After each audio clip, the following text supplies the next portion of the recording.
네, 반갑습니다. 저는 이제 개념사상 SM 간에 이제 프리KMO 관련돼서 KMO 관련돼서 총괄을 맡고 있는 부원장 한승우라고 합니다. 오늘은 이제 감사합니다. 날씨가 갑자기 추워졌습니다. 네, 사실 지난주까지 굉장히 더웠는데 갑자기 추워져가지고 오늘도 오는데 제가 머리가 시리더라고요. 그래서 어쩔 수 없이 모자를 쓰고 진행을 합니다. 원래 눈이 나쁘면 안경을 쓰고 머리가 나쁘면 모자 아닙니다. 네. 말이 잘 나와야 될 텐데. 일단 전체적으로 입시 변화는 관심이 있으실지 모르겠어요. 왜냐면 지금 초등학교 한 3학년, 2학년 어머님도 있으실 것 같은데 어떻게 또 바뀔 거거든요, 지금. 네, 계속. 그리고 지금 현재 교과과정 2028 개정이 사실 되게 말이 많습니다. 고교학점제부터 해가지고 너무 저도 이제 피부로 막 느끼는 게 저희 딸이 고2예요. 지금 딱 고2고 2028 입시를 그대로 맞은 학생이거든요. 사실 저 같은 경우도 이제 특목고 출신이다 보니까 이제 당연히 저는 어렸을 때부터 저희 애를 특목고를 보내려고 생각을 했었거든요. 그리고 이제 과고 영재고 쪽으로 처음에 생각을 해서 경시반도 막 보내고 이렇게 했었는데 초등학생 때부터 애가 좀 남다르게 문과 쪽 재능을 보이기 시작하더라고요. 그래서 초등학교 4학년 때는 그냥 초등학교 4학년 때 남들 다 보내니까 영재교육원을 보내긴 했는데 합격은 했죠. 합격은 잘 하긴 했는데 이제 갔다 와서 문제 어땠어? 라고 물어봤는데 거기서 좀 남다르다고 느꼈던 게 뭐냐면 자전거를 빨리 가게 할 수 있는 방법을 논하시오. 뭐 설설하시오. 이런 문제가 있었나 봐요. 그래서 대부분 뭐 몸을 숙여서 공기저항을 낮춘다, 자전거의 무게를 줄인다라는 문과적인 대답을 해야 되는데 뭐라고 답변을 했냐면 친구와 경쟁을 한다라고 쓴 거예요. 그 친구가. 그래서 좀 남다른데? 라고 했었고 결국 어떻게 됐냐면 초등학교 5학년 때는 영재원을 그런 쪽으로 보내지 않고 송파 쪽에 교육청에서 인증하는 문과 영재원이 있습니다. 그래서 문해창작 영재원에 가서 거기를 가보고 싶다 해서 아무런 준비 없이 갔는데 거기서 수석을 한 거예요. 입학 선수하고 들어갔었거든요. 그래서 얘는 문과구나. 그러면서 되게 고민이 깊어졌었어요, 그때. 왜냐면은 그때 정책이 기억을 하실지 모르겠는데 너무 옛날이라 지금 현재 이제 고2 학생 대상이죠. 2028 개정이 되면서 고교 학점제와 함께 특목고 폐지였어요, 그때. 과고 영재고를 제외한 모든 특목고를 폐지시킨다. 그러면서 민사고가 막 소송 건다 그러고 난리가 났었던 딱 그 시절이거든요. 근데 이상하게 정권이 딱 이렇게 바뀌면서 유치로 진행이 됐고 지금은 이제 문과 쪽 특목고를 다니고 있습니다. 서울국제고라고 그냥 이제 공립국제고인데 이제 거기서 이제 학교를 다니고 있고 수학을 잘하는 문과 학생으로 그나마 좀 전교권에서 그래도 다행히 공부를 하고 있는데 그러다 보니까 2028 입시에 대해서 너무 저도 민감한 거예요. 애가 좀 눈높이가 좀 높아져가지고 특목고를 입학하더니 당연히 뭐 스카이를 갈 거라고 생각을 하나 봐요. 저는 그렇게 생각을 안 하고 있는데 그러다 보니까 되게 민감한 것 중에 하나 뭐냐면 그 등급제가 5등급제로 바뀌었잖아요. 그래서 등급에 큰 의미가 없다라는 얘기는 많이 들어보셨을 거예요. 1등급이 10%로 하다 보니까 예전에 2등급도 1등급이잖아. 근데 오히려 더 큰 문제는 다른 문제였습니다. 이제 그 얘기들부터 시작을 좀 해보려고 해요. 일단 전체적인 순서는 제가 입시와 KMO 관련된 얘기를 할 거고 그 다음에 중등시와 고등수학 학습에 대한 구체적인 얘기들은 이보희 선생님 나와서 진행을 하실 거고요. 그리고 저희 학원의 이제 정체성이자 철학이자 저희 학원을 이끌어 가시는 빛이자 이성민 원장님 나오셔서 기하는 기하인데 프리KMO의 기하는 과연 어떤 부분이 다를 것이냐, 어떻게 수업을 진행할 것이냐 거기에 대한 얘기, 그리고 마지막으로 반벌 커리까지 이렇게 진행을 하도록 하겠습니다. 일단 입시 변화로 살펴보면 가장 큰 입시 변화는 2028년도부터 입시부터 바뀐 게 내신 5등급제인데 더 큰 문제가 있다고 말씀을 드렸잖아요. 1등급이 10%라는 거는 뭐 당연히 그래서 물론 이제 전국적으로 올 1등급은 그렇게 많지 않습니다. 전국적으로. 근데 이제 그런 얘기는 해요. 비율적으로 올 1등급 학생의 비율을 보면 서울대 인원과 거의 비슷할 것이다. 그럼 그 친구들이 다 서울대를 가느냐? 그건 아니거든요. 실제로 서울대가 가장 좋아하는 학생은 특목 학생이고 영재고 과고 학생들을 좋아해요. 그럼 그 친구들을 보면 저희 아이도 특목고를 다니고 솔직히 말씀드리면 저희 딸내미가 전교 10등 안에 들어있습니다. 등급이 되게 높을 것 같죠? 10등급제로 1점대 후반입니다. 그리고 물어봤죠. 너네 학교에 올 1이 있느냐? 당연히 없죠. 특목고인데. 그럼 그 친구들은 예를 들어서 1점대 후반이면은 예전으로 따지면은 2점대 후반이거든요. 그러면 그 친구들을 어떻게 변별할 거냐 이런 거에 대한 문제들은 저희 애도 관심사지만 대학도 가장 큰 문제를 가져요.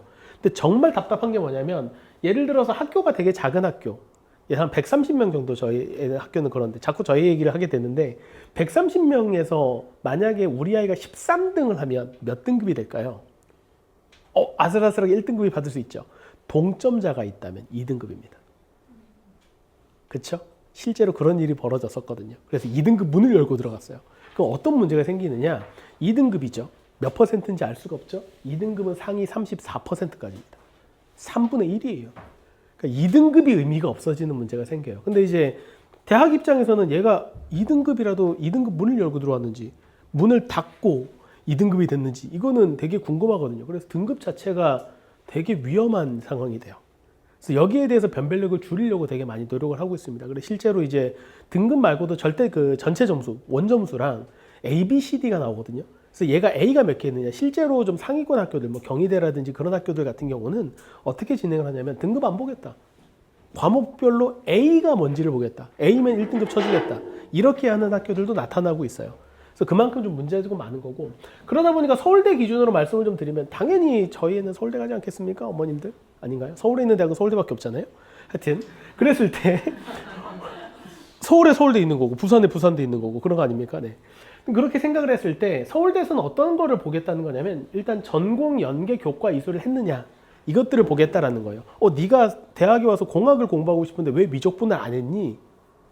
이런 거를 보겠다라는 거거든요. 미적분뿐만 아니라 당연히 건축과를 갈 거면 기하도 되게 중요하지 않아? 왜 기하 선택을 안 했어? 이런 것들이 되게 중요해진다라는 거고, 그 다음에 세부 특기사항 세특이라고 많이 얘기하는 거 있잖아요. 학생부에서 이런 것들이 어떻게 평가가 되는지가 되게 중요한데 더 우울한 건 뭐냐면 글자 수가 줄었습니다. 부모님, 학교 선생님들의 어떤 고충과 이런 것들을 위해서 줄었기 때문에 단순하게 나열식 세특이 들어가면 안 되고요. 그리고 그렇다고 굉장히 중요한 평가 기준이 되기 때문에 이제는 선생님이 이렇게 써주세요라고 해서 되는 시대는 아니에요. 그럼 그 학교 내에서 정확하게 어떤 활동을 했고 그 학생 활동에 스토리가 있어야 되거든요. 기승전결이 있는, 내가 정말 중요한, 내가 이 학과를 가기 위한 특기에 대해서 기승전결이 있는 그런 탐구의 직면과 깊이가 필요하더라라는 거예요.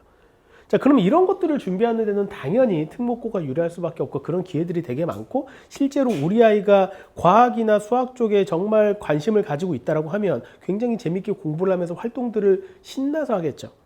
저희 애를 예를 자꾸 들게 되는데 저희 애 같은 경우는 언어학과를 가고 싶어 하거든요.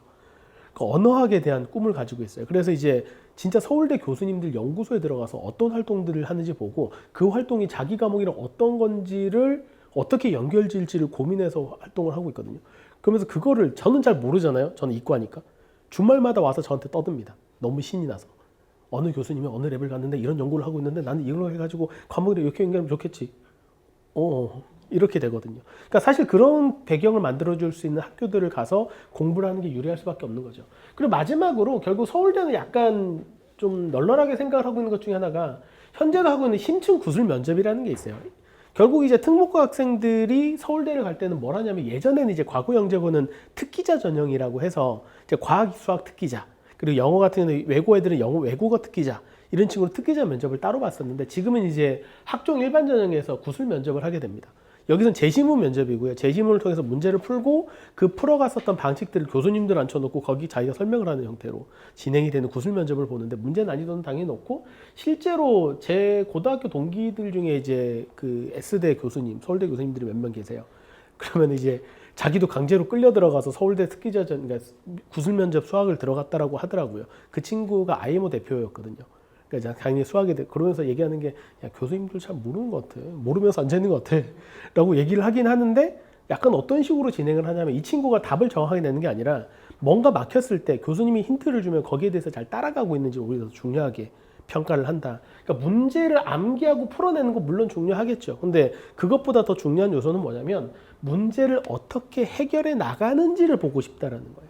그런 것들을 더 중요하게 생각을 한다라고 이야기를 했었고, 세특 같은 경우도 이거는 그 요즘에 이제 그 어떤 컨설팅 하시는 분한테 이거는 들었었는데, 서울대에서 좋아하는 거는 이 친구가 어떤 활동을 했다, 이 사실이 중요한 게 아니라 그 활동을 통해서 무엇을 경험했고 왜 실패했고 그 실패를 어떻게 극복했다, 이런 것들을 서울대에서 훨씬 더 중요하게 생각을 한다라는 이야기들을 하더라고요.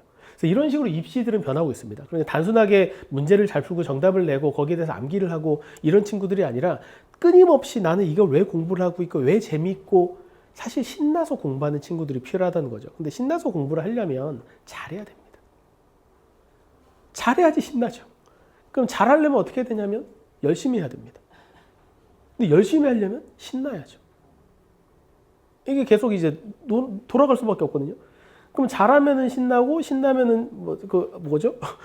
열심히 하게 되고 열심히 하면 잘하고 잘하면 신나고 신나면 열심히 하고 이 계속 이제 순환이 되거든요. 그럼 여기에 선순환 구조에 우리 아이를 어떻게 빨리 잘 집어넣어주고 거기에 이끌어낼 수 있느냐라는 게 사실 요즘 아이들을 교육하는 데 있어서 가장 중요한 부분이 아닌가라고 생각을 하고 있습니다.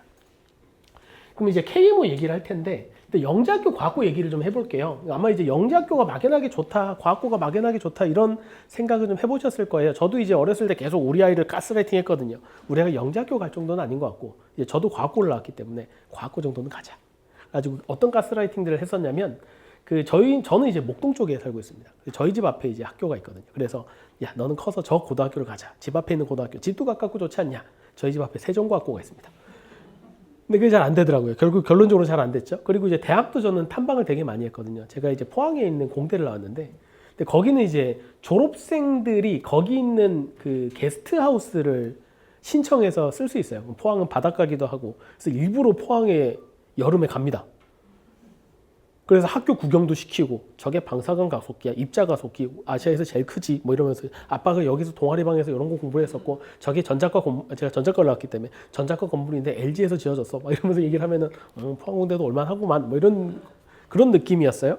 그렇게 가스라이팅을 했었으나 결국은 실패했죠. 근데 이제 영재학교 같은 경우는 잘 아시겠지만 전국에 789명을 뽑습니다. 전국 단위로. 사실 그 친구들이 좋은 학교를 갈 수밖에 없는 구조긴 해요. 이미 입시 제도 자체도 되게 어렵기도 하고. 그럼 일단 갔을 때 유리한 점은 뭐냐면 압도적인 정선 평가를 하게 됩니다. 일단 기본적으로 우리가 말하는 특목 자사고의 가장 유리한 점은 학생부의 두께가 다릅니다. 학생부 두께가 달라. 일반 고등학교, 그러니까 지금 기준은 아니고 예전에 과거에 이제 컨설팅 하시는 분한테 여쭤본 게 있는데 저기 은평구 쪽에 가면은 현재 자사고에서는 가장 입시 실적을 잘 내고 계시는 하나은행에서 만든 고등학교가 하나 있습니다. 근데 그 학교가 입시 실적이 굉장히 좋거든요. 그래서 왜 거기는 수시 입시 실적이 그렇게 좋아요? 라고 물어봤더니 일반고에서 학생부를 뽑으면 한 15장 정도가 나온대요. 거기서 뽑으면 25장이 넘다고 합니다. 선생님들이 과목별로 꽉꽉 채워가지고 정말 디테일하게 잘 써주신다고. 근데 쓸 거리가 있어야죠. 정말 열심히 공부합니다. 이거는 사실 욕 써놓은 거거든요. 정말 그 학생들의 활동들을 진심을 담아서 쓰는데 문제는 그러려면 그 친구가 진심을 담아서 할 만한 활동이 보장이 돼야 되잖아요. 그런 것들을 해주는 것은 당연히 자사고들이고요. 그 다음에 영재학교는 자기가 하고 싶은 활동을 강제로라도 할 수밖에 없게 돼요. 심지어는 제가 과학고를 졸업한 지 이미 오래됐죠. 30년이 넘었는데 네, 그때도 저도 연구과제로 했었던 게 마이크로마우스였거든요. 고등학교 때. 고등학교 학생이 마이크로마우스가 뭐냐면 미로 찾는 로봇입니다. 그걸 제가 고등학교 2학년 때 했었던 프로젝트였거든요. 30년 전이네요. 네, 30여 년 전에 이미 그런 활동들을 했었던 곳이에요. 지금은 더 그렇겠죠. 영재학교는. 그래서 그런 압도적인 정선평가를 할 수밖에 없고 그 다음에 심화수학 과학 커리를 할 수밖에 없는 게 일반고는 힘든 탐구 영역들이 있습니다. 그냥 학생부를 보면 브라인드 처리는 되어 있지만 이 친구가 수강한 과목만 봐도 얘는 영재학교구나. 심지어는 어느 영재학교다까지 알아요.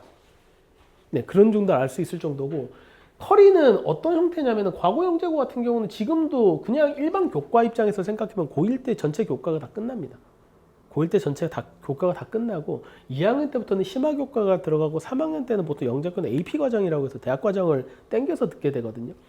실제로 지금 현재 서울대를 다니는 친구들 입장에서 들어보면 제 주변에는 이제 목동 쪽에서 일반고를 다니다가 서울대 공대 쪽으로 간 친구들을 자녀분으로 가지시는 교회 집사님들이 계세요. 제가 머리는 이래도 교회 오빠입니다. 네, 하여튼 그 집사님들하고 얘기해보면 가장 힘들어하는 게 뭐냐면 결국 꽈탑은 영재고 애들이라는 거예요. 걔는 이미 고등학교 때 다 배우고 왔다. 심지어 걔네끼리끼리 몰려다니면 스터디 그룹까지 한다. 그러니까 따라갈 수가 없다라는 거예요. 그냥. 그러니까 머리의 차이가 아니라 이미 앞서가 있는 친구들이 고등학교 때 이미 1년을 먼저 다 배우고 온 친구들이다 보니 그것 때문에 우리 애가 너무 힘들어한다. 물론 이제 그게 3학년, 4학년쯤 되면 이제 희석이 되긴 하거든요. 그래서 1, 2학년 때까지가 너무 괴로운 거죠. 그러니까 서울대를 가도 그렇게 되더라라는 거는 당연히 영재학교 압도적인 부분들이 있습니다. 그리고 서울대 이공계 직행이다. 이거는 사실인지는 모르겠어요. 요즘에는 과중학교로도 많이 가거든요. 그러니까 서울대를 가는 것뿐만 아니라 거기도 좀 다른 학교들을 좀 생각을 한다면 카이스트, 디지스트, 지스트, 유니스트 그 다음에 포스텍까지 하고 요즘 켄텍도 가는 것 같긴 한데 그런 과중학교들로 빠지는 것도 되게 많습니다. 불리함은 이제 의대죠. 의대는 저희 때도 불리했었습니다. 저희 때는 이제 그 의대를 가고 싶다라고 얘기를 했을 때 내신 경쟁을 하잖아요. 저희 때는 내신이 15등급이었어요. 제 나이가 나오는 것 같은데 이러니까 15등급이었고 3% 안에 들어야지 1등급이었거든요. 근데 과학고 학생들은 비교 내신이라는 제도를 해줬습니다. 그래서 어떻게 되냐면 이공계로 진학을 할 때 너희 내신은 너네 학교에서 3%가 아니라 3%가 될 수 없어요. 왜냐면 저희가 고3 때 27명 남아 있었거든요. 33명이 2학년 때 카이스트를 가버려서 저희가 60명 정원이었습니다. 그럼 전교 1등을 해도 0.81등이거든요. 0.81%는 3% 안에 되려면 0.81등이 돼야 되죠. 0.81등 전교 1등 0.81등 밖에 있지 않습니까? 2등급입니다. 전교 1등이. 그런 이상한 일이 벌어지니까 비교 내신을 해줬어요. 그래서 수능 3% 안에 들면 1등급을 주겠다. 수능 3%는 좀 할만했었던 거죠. 저도 놀랍게도 2.98%를 받아서 1등급을 받아서 무난하게 이제 대학을 갈 수 있었거든요. 수능 공부를 많이 안 했음에도 불구하고. 그래서 그 대신에 의대를 가고 싶다라고 하면 비교 내신 적용이 안 됐어요. 그런 식으로 막았다고요. 그러면 이제 2등급 가지고 서울대 의대는 불가능하죠. 그래서 제일 잘 갔었던 친구가 동기 중에 카톨릭 의대를 갔습니다. 그리고 조금 안 되는 친구들이 의대 가고 싶다는 친구들, 그 당시에 울산대 의대가 생긴 지 얼마 안 돼서 계속 물음표가 있는 상태였거든요. 지금같이 좋아질 줄 몰랐죠. 그래서 울산대 의대를 한 2명 정도 가고, 의대는 그 정도 수준이었는데 지금은 의대를 어떻게 많이 가냐면 의전으로는 되게 많이 빠져버렸었고, 서울대 의대가 의전으로 60명 뽑던 시절에는 그 60명 중에 국가대표가 아닌 친구가 한 2명밖에 없었어요. 한 58명 중에 뭐 수학올림피아드, 뭐 물리올림피아드 다 국가대표였던 시절도 있고, 그러니까 그런 것들을 막기 위해서 지금 현재는 의대 제한을 계속 많이 하고 있고, 그동안 했었던 뭐 지원금들 다 뱉어내라. 그리고 추천서 같은 거 써주지 않겠다. 이런 식으로 지금 제한을 하고 있어서 많이 떨어져 있는 것도 맞고, 지역의사제나 이런 것들까지 계속 도입이 되고 있죠. 오히려 의대는 다른 길이 더 편할 수 있고, 내신 경쟁은 사실 내신이 중요하냐라고 얘기를 하면은 그냥 전체 9등급 기준으로 서울대 같은 경우는, 이게 서울과학고 같은 경우는 9등급 기준에서 5등급 정도가 서울대를 갑니다. 중간 밑이라도 서울대를 가요. 근데 이제 그 5등급 안에 드는 것 자체도 쉽지가 않거든요. 왜냐면 이미 난다긴다는 친구들끼리 내신 경쟁을 하는데, 재밌는 건 뭐냐면 독보적인 1등은 꼭 있습니다. 거기도. 그 안에서도 계급이 나눠지거든요. 그래서 그런 친구들과 극심한 내신 경쟁을 하고, 아마 과거 영재고 친구들 학원 다닌다는 얘기 들어보셨을 거예요. 그 친구들이 무슨 학원을 다닐까요? 주말에 나와서 내신 학원 가는 겁니다. 내신 경쟁 때문에. 물론 3학년 때는 특기자격 준비를 하죠. 근데 이제 내신 경쟁을 하는 거고, 당연히 제한적인 진로 폭은 있습니다. 재밌는 건 뭐냐면은 제 동기 중에는 변호사가 있습니다. 고등학교 동기 중에. 이게 신기한 일이잖아요, 사실. 더 재밌는 거는 대학교 동기 중에, 제가 포항대 전자과인데 대학교 동기 중에 판사가 있습니다. 네, 이런 거는 굉장히 특이한 케이스긴 한데 둘밖에 없어요. 그 둘밖에. 그러니까 제한된 범위, 그 폭이 있을 수밖에 없다. 근데 우리 아이가 어렸을 때부터 과학을 너무나도 좋아하고 수학을 너무나도 사랑하고, 나는 이제 과학자가 되겠다, 뭐 양자 컴퓨터를 개발하겠다, 뭐 이런 꿈을 가지고 있는 친구들이 있다면 당연히 가장 좋은 학교긴 하죠. 그러면 왜 이제 서울대 이공계 직행이라는 얘기를 하냐면, 이게 작년도입니다. 딱 작년 2026년도 6학년도 서울대 입시 결과예요. 그래서 전체 합격생을 봤더니 외대부고 정말 좋은 학교다. 외대부고가 64명 보냈으니까 전체 1등. 이거 베리타스에서 제가 가져온 거거든요.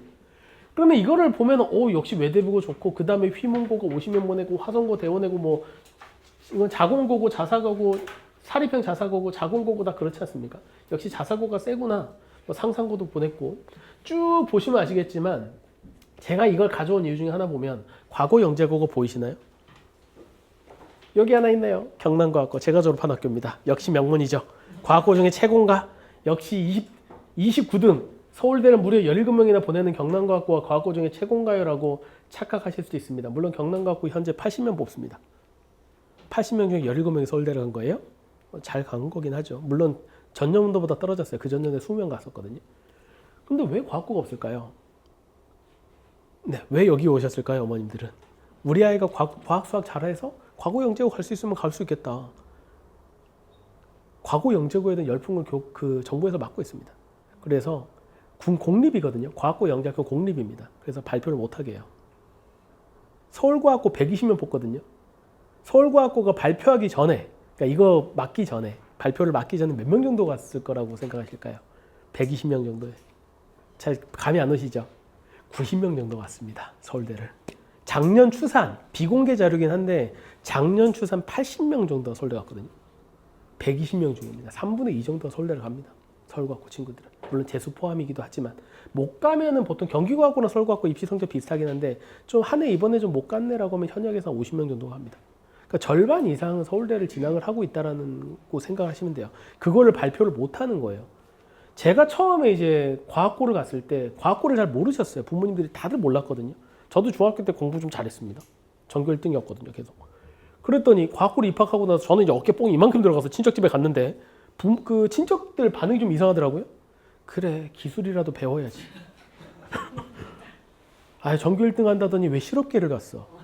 과학고를 모르는 거 아무도 몰랐어요. 근데 이제 언제부터 이제 제가 고등학교 1학년 때부터 역전이 됐는데 고등학교 1학년 때 이제 수능이 잠깐 진짜 제 나이가 나오는데 이러면 수능이 처음 생기면서 94년도, 95년도 이러면서 이제 수능이 이제 생기기 시작하지 않습니까? 수능이 딱 생기면서 95년도 수능의 전체 수석을 한성과학고 윤건수라는 학생이 수석을 합니다. 그리고 그분이 그 포항공대 물리학과로 진행을 해요. 지금 현재도 포항공대 물리학과 교수님이시거든요. 근데 이제 그때쯤에 이제 과학고 열풍이 불기 시작한 거예요. 왜냐면 그 당시에 서울과학고 180명 정도 뽑았는데 그때쯤에 서울대를 138명 정도 갔거든요.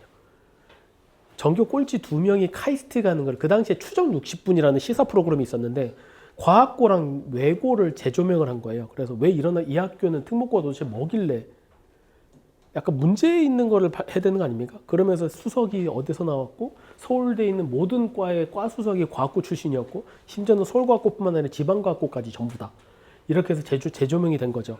그러면서 문제점이 아니라 과고 영재고 열풍이 불기 시작한 겁니다. 그러면서 덩달아서 K모 열풍이 불고 그 다음에 지금은 많이 숙어 있지만 지금도 막연하게 영재고 과고 좋다라고 마음속에는 있는 거죠.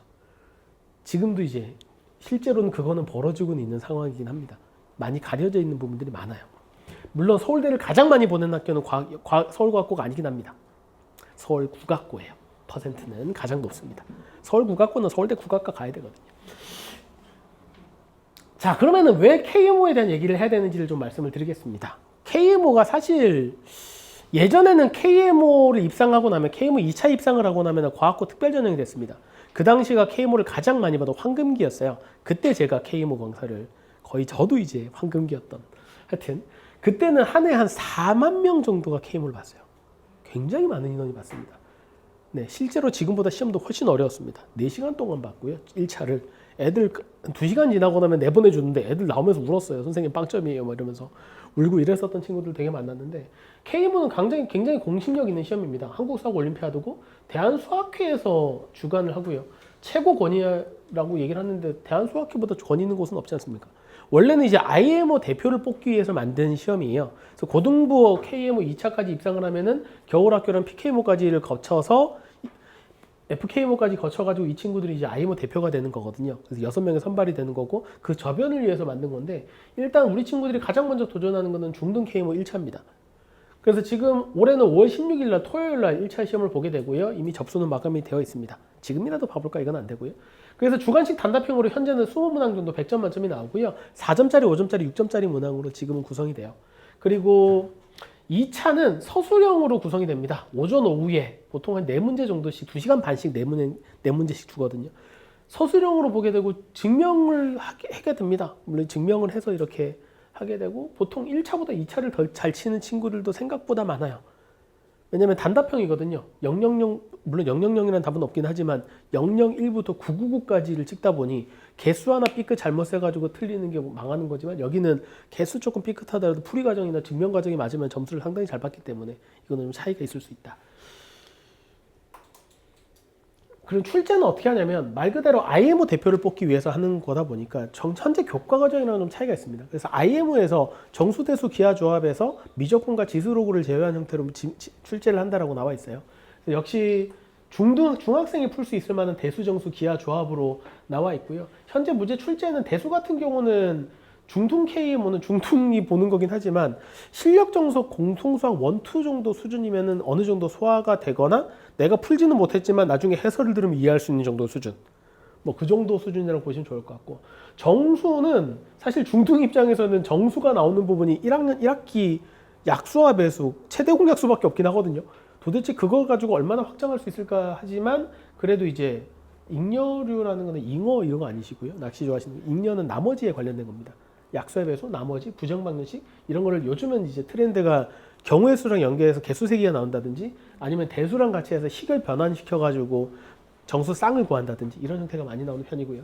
기하는 사실 가장 중학생들이 고등학생과 비교했을 때도 가장 해볼 만한 것 중에 하나가 뭐냐면 논증기하 위주로 출제가 됩니다. 그래서 평면기하 위주로 입체기하가 나온 적은 없고요. 평면기하에서 보조선이라든지 이런 것들을 하게 되는데, 예전에는 뭐 기본적인 메넬라우스 정리라든지 체바 정리라는 것들이 기초적으로 나왔다면 지금은 이제 단순하게 그런 암기만 가지고 너무 다들 잘해서 심지어 메넬라우스 체바 같은 경우는 최상위성만 봐도 나오거든요. 그러다 보니까 그거보다는 좀 더 심화된 문제들로 출제는 되고 있고, 조합은 현재 우리 학생들이 가장 못합니다. 조합이 예전에 비해서 굉장히 많이 축소된 부분들이 있거든요. 와, 대수 기가 막히게 하고 정수 문제도 되게 잘 풀고 기하도 어떻게 저런 보조선을 생각해냈지 싶어도 조합은 엉망진창인 친구들이 생각보다 많거든요. 그래서 가장 약한 게 뭐냐면 케이스워크, 그러니까 분류를 잘 못해요. 분류하는 거라든지 그런 것들이 많고, 그래서 체감 난이도는 되게 많고, 그래서 조합 6점짜리 문제가 보통 킬러 문제로 출제가 된다라고 보시면 좋을 것 같고요.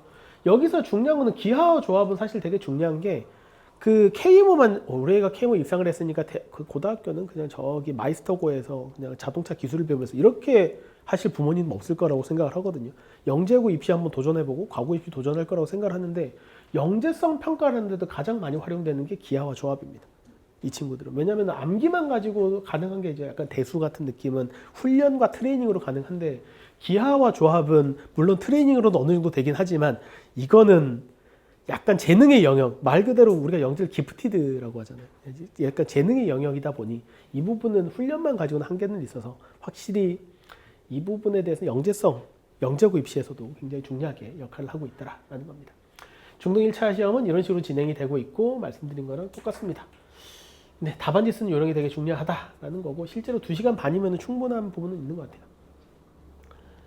일단 전체적인 수상 기준은 보통 일반적으로 이렇다는 거지 구체적인 거는 좀 다를 수 있습니다. 매년 조금 다르고, 재작년 같은 경우 점수가 좀 떨어지기도 했고 작년은 좀 오르기도 했었는데, 전국상이 있고 지역상이 있어요. 근데 서울 지역은 사실 지역상이 큰 의미가 없는 게 전국상과 지역상이 크게 차이가 없어서, 그러니까 지방권 같은 경우는 예를 들어서 저기 뭐 호남 지역이나 영남 지역이나 물론 좀 대도시 지역에서는 KMO 학원들이 있지만 그게 아닌 경우도 많기 때문에 저변을 확대하기 위해서 지역상을 따로 주는 경우들이 많고요. 그리고 동상 이상, 전국 동상 이상이면 KMO 2차로 초대받아서 시험을 칠 수 있습니다. 그리고 2차에서 입상을 하게 되면 이제 통신학교라고 해서 겨울학교를 통해서 좀 더 교수님들의 품격 있는 고퀄리티의 아닌 것 같은데, 하여튼 그런 교육을 받을 수가 있고, 보통 이 정도 점수 때면은 입상을 한번 생각해 볼 수 있다라고 생각해 보시면 좋을 것 같아요. 그럼 왜 KMO를 하느냐라는 거죠. 그러면은 스펙을 넣을 수 없다라고 말씀드렸잖아요. 예전에는 KMO 2차 하면은 그 과학고 특별 전형이 됐었거든요. 실제로 그걸로 저도 쏠쏠하게 보냈습니다. 근데 이제 그 당시에는 KMO 2차가 상당히 어려운 시험이다 보니까 대부분의 올림피아드가 금상을 받아야지 특별 전형이 됐었는데, KMO는 은상만 받아도 특별 전형이 될 정도였어요. 그랬었는데 지금은 이제 아예 그런 것 자체를 수상 실적도 쓸 수가 없고, 물론 알아요. 아시더라고요. 네, 영재학교 선생님들은 과학고 선생님은 압니다. 누가 무슨 상 받았고 학원 선생님들도 아는데 그걸 모를 리는 없잖아요, 그죠? 근데 이제 꼭 그거랑 입시랑 관련은 없을 수도 있겠다라는 생각은 들어요. 왜냐하면 실제로 이제 중학생 중에 IMO 대표였던 친구가 영재학교 서류에서 떨어지기도 하고 뭐 이런 부분들이 있기 때문에. 근데 그런 단순히 스펙이라든지 입시의 직접적인 영향도 물론 있겠지만, 정말 중요한 거는 수학을 잘하는 친구들의 사고력의 확장입니다. 사고력의 확장이 왜 중요한지에 대한 얘기들을 좀 드리려고 하는데, 지금 KMO 얘기를 했고, 이제 과거 영재고 입시에서는 이제 영재고 창의적 사고 해결 근사라고 해서 일단 1차 서류를 지금 막 진행 중에 있거든요. 1차 서류 통과가 되고 나면은 2차로 이제 영재고 창의 문제 해결 검사를 해서 수학 시험이랑 과학 시험을 봅니다. 이건 학교마다 조금씩 다르긴 한데 보통 수학 120분, 과학 120분 이런 식으로 좀 되게 장시간을 보고 시험을 쳐요. 그러니까 서울과학고, 경기과학고 약간 결은 좀 비슷하긴 한데 그런 거랑 한국과학 영재학교는 좀 문제가 좀 스타일이 좀 다르긴 하거든요. 이런 여러 가지 다른 스타일의 문제들을 다루게 되는데 거기서 출제되는 창의적 문제 해결 검사라든지 그리고 아까 말씀드린 거죠. 서울대 같은 경우는 침식 면접을 통해서 학생들을 최종적으로 선발을 한다고 말씀드렸잖아요. 이 문제들의 결이 굉장히 비슷하다라는 거예요. 그럼 결국 우리 아이가 쭉쭉쭉 이렇게 타고 가면서 착실하게 내가 하고 싶은 것들을 하면서 공부하기 위해서 이 결을 어렸을 때부터 만들어주는 게 중요하다는 거죠. 이거는 문제를 조금씩 이제 너무 길어가지고 좀 살짝 줄인 겁니다. 좀 비교만 해보시면 됩니다. 지금부터 시간 10분 드릴 테니까 풀어보실까요? 이러면 좀 곤란하잖아요. 일단 이거는 2022년도 그 KMO 1차 기출 비슷한 건데요. 양의 정수 MN에 대해서 다음 이식을 만족하는 순서상의 개수를 구해라. 이건 강제 인수분해에서 정수론 문제 푸는 문제입니다. 그냥 그런가 보다라고 생각하시면 됩니다. 공통수학 1, 2 정도를 심화로 하신 친구면은 충분히 풀 수 있는 문제인데 영재학교 2단계 기출인데 좀 달라 보이죠? 모든 모서리가 정수인 직육면체의 건널비랑 부피가 같다. 그쵸? 정수라고 두고 건널비식, 부피식을 세울 거고 가능한 가로, 세로, 높이의 순서상을 구하시오. 달라 보이죠? 근데 정수를 가지고 3차식과 2차식을 등식으로 만들어서 정수를 만족하는 식을 변환해야 되는 것과 양의 정수 두 개를 직접적으로 식을 주고 식을 변화해야 되는 문제는 결국 본질적으로 같은 문제입니다. 역시 마찬가지로 식을 정리해서 강제 인수분해를 통해서 식을 만든 다음에 부정방정식 풀어라라는 거거든요. 어떻게 풀어갈 것이냐라는 아이디어는 똑같다라는 거죠. 그러니까 KMO가 왜 영재학교에 도움이 되느냐? 물론 거기에 대한 학습 능력이 중요하고 사고의 깊이도 중요하지만 직접적으로 똑같은 문제는 아니에요. 그렇지만 결국 본질적으로 우리 아이들이 착실하게 공부를 했다면 같은 문제로 느낀다는 거예요. 똑같이 그냥 이거 강제 인수분해해서 하면 되는 거 아니에요? 라는 답이 나옵니다. 식 세운 다음에 이거 그냥 이렇게 인수분해 될 것 같은데요? 그러면 인수분해 정리해가지고 그냥 순서상 찾으면 되는 거 아니에요? 라는 얘기를 하게 된다라는 거죠. 결은 결국 똑같더라라는 겁니다. 다른 예를 들어 보여드릴까요? 자, A, B, C의 길이가 n인 문자를 만들 때 사실 n이 주어졌을 때 A와 B가 이웃하지 않도록 하는 개수를 구하여라라는 구체적인 문제인데 이 문제의 포인트는 사실 그냥 n개가 있다라고 했을 때 점화식을 만들어서 풀어가면 되긴 하거든요. 그래서 어떤 점화식 n번째, n-3번째 상태를 가지고 점화관계 유도해서 점화식으로 풀면은 쉽게 풀리는 조합에 관련된 문제다라는 게 이 문제 포인트고 실제로 2023년도 KMO 1차에 비슷한 문제의 좀 일부를 발췌한 거예요. 이거는 엄밀하게는 A, B가 이렇게 주어졌을 때 A, B, C, D가 있는 상태에서 A, B가 이웃하지 않도록 하는 전체 쌍의 개수를 구해라. 개수를 구해라라는 문제였는데 점화식으로 풀면 되거든요. 그런데 이거는 서울대 심층면접 2023학년도 일방전형 이공계면 딱 과학고 애들이 보는 시험이거든요. 거기에 있었던 문제 일부를 발췌한 겁니다. 1, 2, 3으로 이루어진 A, B, C로 이루어진 1, 2, 3으로 바뀐 n자리 수 중에서 인접한 두 자의 숫자가 차이가 1 이하인 같은 숫자거나 아니면은 그 차이가 1이거나 A, B는 이웃하지 않도록 A, B, C가 이웃하도록 비슷한 얘기죠. 그렇게 하는 점화식을 구해서 풀어가는 문제였던 거예요. 역시 마찬가지로 결은 똑같다라는 거죠. 결국. 그럼 그런 사고의 깊이와 스킬을 얘기하자는 게 아니라 그런 이런 사고의 깊이를 계속 공부를 하면서 나간 친구들이 결국 마지막까지 쉽게 문제 해결력을 찾아갈 수 있더라라는 것을 단적으로 좀 보여준다라고 보시면 좋을 것 같아요. 자, 그러면 이제 우리가 KMO를 준비하기 위해서는 중등심화랑 고등선행을 가장 기본적으로 얘기를 하는데 중등심화 얘기할 때 제일 안타까운 게 이번에 제가 이제 A급 1-1부터 시작하는 반을 깔았는데 생각보다 모집이 잘 안 됐습니다. 왜냐면 어머님들이 A급 1-1을 왜 해? A급 1-2를 왜 해? 이런 생각을 하시는 분들이 생각보다 많아요. 2-1부터 해야지. 자, 그런데 중등심화 문제 몇 개만 보여드릴게요. 왜 중등심화를 공부해야 되느냐? 자, 이 문제를 보여드리겠습니다. 그냥 느낌만 보시면 돼요. 4분원에서 띠 모양으로 되어 있는 이 부분의 넓이를 구하라 이거예요. 부채프골의 넓이를 봤을 때. 이 문제가 어디 있는 문제냐? 안 넘어가지? 네. 이 문제랑 얘를 같이 비교해보면 좋을 것 같습니다. 역시 띠죠? 4분원의 띠고 원의 띠입니다. 결국 넓이 구하는 문제는 같지 않겠습니까? 그죠? 결국 얘는 원의 중심을 연결하는 보조선을 그어서 등적 변형을 이용해서 푸는 문제예요. 문제 해결 방법은 완벽하게 똑같습니다. 근데 어떤 차이가 있냐면 이 문제는 2024년도 재작년이죠. KJMO라고 역시 대한수학회에서 초등학생 저변을 좀 확대해 보겠다라고 해서 실시하고 있는 시험이에요. 중1까지가 지원할 수 있는 시험입니다. 얘는 네, 이거 어디 갔지? 어디 갔지? 얘가 A급에 있는 문제죠. A급 1-2에 있는 문제입니다. A급이라고요, 어머니? A급 1-가 잘 돼 있으면 KJMO 문제를 수월하게 풀 수 있습니다. 역시 마찬가지로 A급 1-에서 방금 보여드린 문제들이 보통 이제 단골 문제들이거든요. A급에 있는. 이거 이런 거 푸는 거 많이 보셨을 거예요. 잘라서 붙이면 되잖아. 전체에서 빼면 되잖아. 이런 거. 이거 훈련 안 된 친구 되게 많거든요. 잘라서 벌려서 넣으면 되잖아. 뭐 이런 거 한단 말이죠. 자, 그럼 이게 잘 돼 있는 친구들은 어떤 문제를 도전해 볼 수 있을까요? 이거 A급 1-에 있는 문제거든요. 비슷하지 않습니까? 아닌가요? 저만 비슷하게 느끼나요? 잘라서 붙이면 되지 않겠습니까? 똑같이?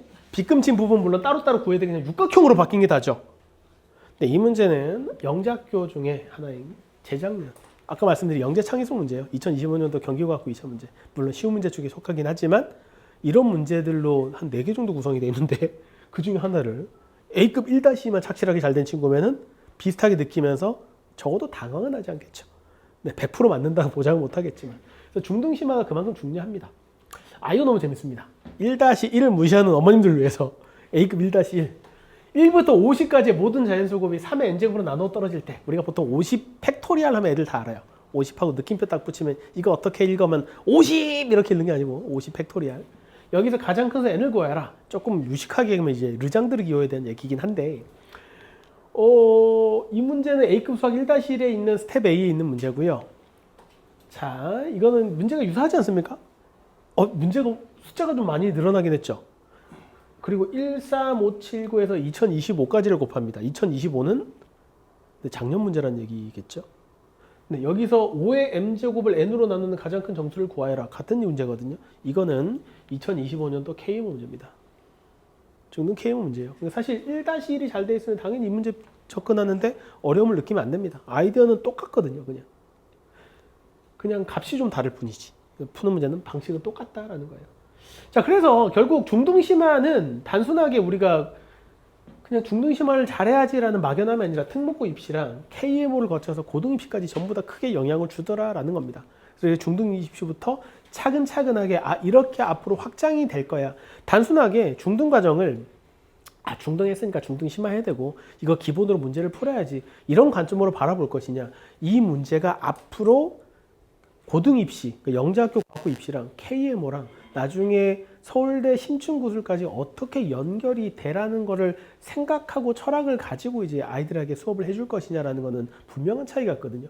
어디까지를 가야 되는지를 알고 보는 거는 충분히 다르다라는 거예요. 그러니까 이제 나의 수업 역량이 A급까지야라는 선생님한테가 공부하는 것과 아니야 이 뒤에 이만큼의 뭐가 있어라는 것을 알고 아이들에게 길을 제시하는 것은 분명히 다르다라는 거를 말씀을 드리고 싶습니다. 고등수학 얘기를 안 할 수가 없는데 저희는 이제 고등수학 하는 학원들이 워낙 많으니까 물론 고등학교 가서 잘하는 것도 중요하지만 우리 아이들이 고등수학을 공부하는 이유는 제가 생각하는 이거거든요. 학생 스스로 힘으로 실력정서 문제를 풀어낼 수 있느냐.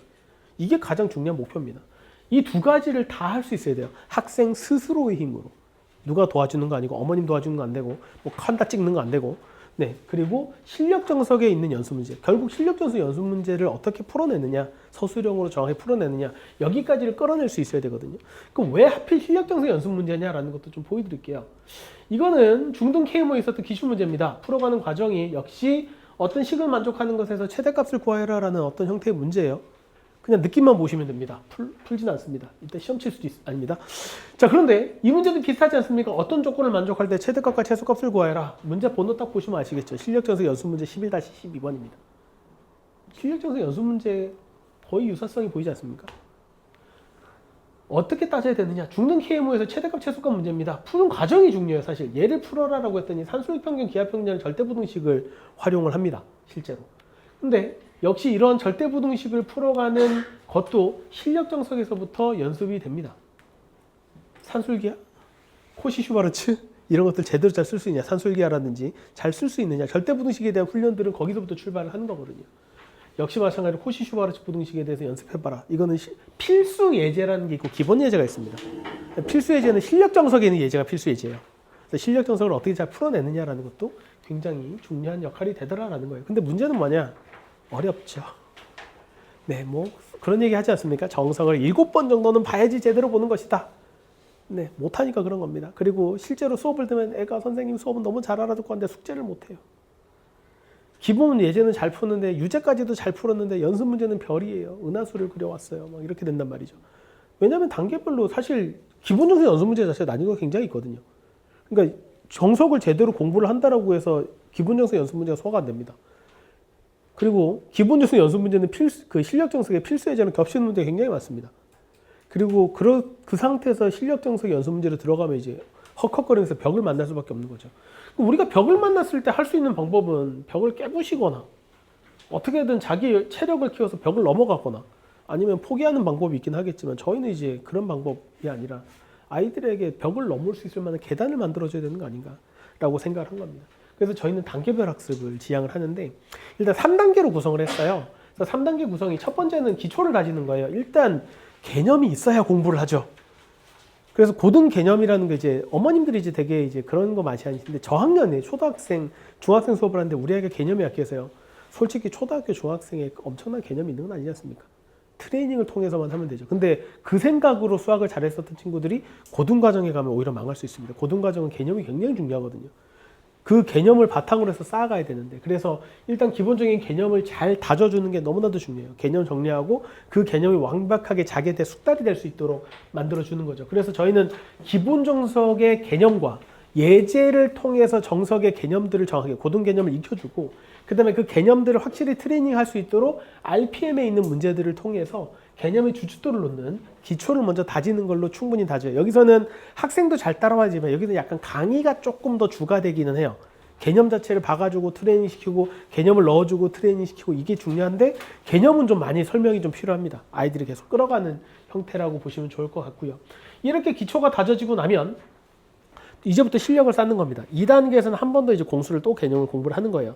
이때부터는 실력 정석의 필수 예제를 공부합니다. 여기서는 심화 개념들이 있고 이 정도 되면 기본 개념을 가지고는 다 풀 수 있는 수준은 돼요. 그리고 나서 실력 정석의 필수 예제를 통해서 심화 개념들을 조금 더 공부를 하고 이제 드디어 한 바퀴 돌면서 전체적인 개념이 아우러지거든요. 그러면 기본 정석에 있는 기본 연습 문제를 통해서 실력을 쌓아가기 시작합니다. 여기서부터는 아이들이 푸는 시간이 훨씬 더 많이 늘어나요. 직접 한번 해볼까? 그 다음에 힌트를 주고 풀어가고 이런 식으로 해서 아이들의 실력을 쌓기 시작합니다. 그럼 이제 어느 정도 자신감이 생기고 벌써 정석에 대해서 한 2바퀴 정도 돌았다라는 느낌을 갖기 시작해요. 그럼 마지막에는 이제 심화 완성을 통해서 우리의 최종적인 목적이죠. 실력 정석의 실력 연습 문제를 아이들 스스로 풀게 됩니다. 여기에 조금 여력이 되는 친구들은 심화 문제를 문풀로 추가를 하는 경우들이 많아요. 거기에 쌍에 맞게 요즘에 이제 고쟁이를 많이 저도 쓰고 있고요. 뭐 블랙라벨이라든지 그게 조금 어려운 친구는 1등급 수학 정도에 있는 문제들을 통해서 문풀을 통해서 지금 이 친구들 같은 경우는 제가 수업하는 게 아니라 자 풀어볼까? 시간을 주고 푼 다음에 돌아다니면서 좀 봐주고 전체적으로 정리해주고 이거 말고 너네 말고 지금 정석적인 풀인데 이거는 이렇게 도형적으로 바라보면 훨씬 더 시원한 쇼코트를 보여주고 그리고 문제를 정리하고 이런 식으로 수업이 진행이 된다라고 보시면 좋을 것 같아요. 그래서 이렇게 해서 고등과정에 대한 단계들을 만들어서 우리 아이가 이렇게 즐거운 표정으로 올라갈 수 있도록 아주 경쾌하게 올라가지 않습니까? 네, 이렇게 올라갈 수 있도록 만들어주고 있다라고 생각을 하시면 좋을 것 같습니다. 그래서 전체적인 단계를 다시 간단하게 드리면 1단계, 2단계, 3단계에서 기본적으로 실력 정석을 다 아우르는데 그럼 기간이 너무 길지 않나요? 라고 생각할 수 있는데 공통수학 1이 19단원이거든요. 19단원이긴 한데 1단계에서 저희가 20강을 잡고요. 2단계도 20강을 잡고 3단계는 한 13강 정도로 잡습니다. 그러니까 생각보다 그렇게 오래 걸리는 과정은 아니에요. 그러니까 이제 기본 정석, 실력 정석 한 번 보는 과정과 거의 비슷한 단계로 가고 있다라고 보시면 좋을 것 같아요. 대신에 아이들이 올라가는 수준의 허들은 훨씬 더 편하게 느껴지면서 공부를 하고 있고 실제로 지금 제가 작년부터 끌어온 반들은 초등학교 3학년 때 맡아가지고 공수 1, 2가 이제 끝났거든요. 이제 3단계 거의 막바지에 있는 친구들이 있습니다. 이제 4학년이 된 거죠. 4학년이 되면서 그래서 그 친구들은 이제 KMO를 준비하고 있거나 KMO 실전반의 입반을 준비하고 있거나 아니면 그냥 그 이후의 과정 얘는 계속 심화 문풀로 가면서 대수 그러니까 고등대수 미적원 이렇게 해서 계속 선행을 할 친구들을 이제 나뉘기 시작했어요. 그 정도라고 보시면 좋을 것 같습니다. 이거는 그냥 저희가 쓰고 있는 개념 노트 밖에 나가시면 실물을 보시면 되고요. 굉장히 잘 쓰지 않습니까? 네, 초등학교 3학년 친구입니다. 네, 이렇게 해서 개념을 설명해주고 직접 쓸 수 있게 만들어주고요.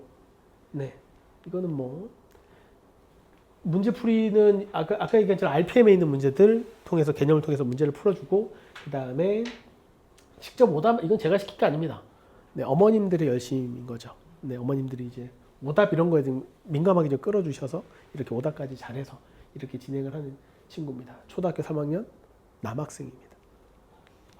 우리 애는 글씨를 발로 쓰는데 어떡하죠? 그래서 저는 이제 여기까지 좀 말씀을 좀 드리려고 하는데, 그래서 어떤 느낌으로 좀 공부를 해야 되겠다라는 그 생각들은 좀 구체화시켜 주시면 좋겠고, 그 다음에 단순하게 우리가 중등 심화를 하겠다, 고등 선행을 하겠다 이런 게 아니라 어떤 철학을 가지고 어떤 형태로 공부를 하겠다라는 구체적인 것들을 좀 공부를 하셨으면 좋겠어요. 그런데 우리 아이들이 똑똑은 하긴 한데 아직 머리는 좋은데 애기들이거든요. 그 아이들의 그 어떤 포텐셜도 이끌어가면서 관리를 해가면서 끌어가는 것은 또 다른 영역입니다. 그래서 거기에 대해서 구체적으로 네, 설명을 좀, 이거는 똑같은 게 또 나오네? 네. 네, 이거는 빨리 진행을 하도록 하겠습니다. 그동안 제가 했었던 그 이런 형태로 다 따로 제공이 되는데 수업 영상이나 이런 것들은 그냥 한번 좀 보시면 될 것 같고, 네, 퀴즈나 이런 것들까지 진행을 했고요. 아이고, 네. 그래서 지금 이거. 네, 이제 이보희 선생님 나오셔서 어떻게 앞으로 공부를 해 나갈지 거기에 대한 얘기들을 좀 진행을 하도록 하겠습니다.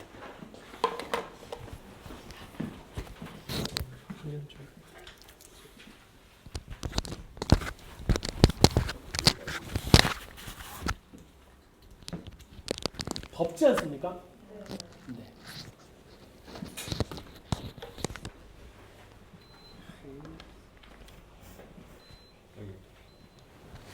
이게 부모님들이 열기 때문에 너무 더워서 저는 붙여야겠습니다. 네. 네, 안녕하세요. 어머니. 저 개념상사 이보희 선생님입니다. 반갑습니다. 제가 살짝 감기 기운이 있어서 원래 이렇게 앵앵거리지 않는데 살짝 코가 막혀서 그런 거라 양해 좀 부탁드리고요. 일단은 이제 제가 이제 제목을 항상 신경 써서 만들거든요. 제가 이제 작년까지 이제 과학고 입시를 준비를 하다가 이제 병행을 했었거든요. 이제 왜냐면 학년 때 코로나 이후로 너무 저학년 친구들이 높은 선행을 하기 시작하면서 원래는 한 중1 때 고1 거 시작한 애들이 굉장히 많았던 시절이 있었거든요.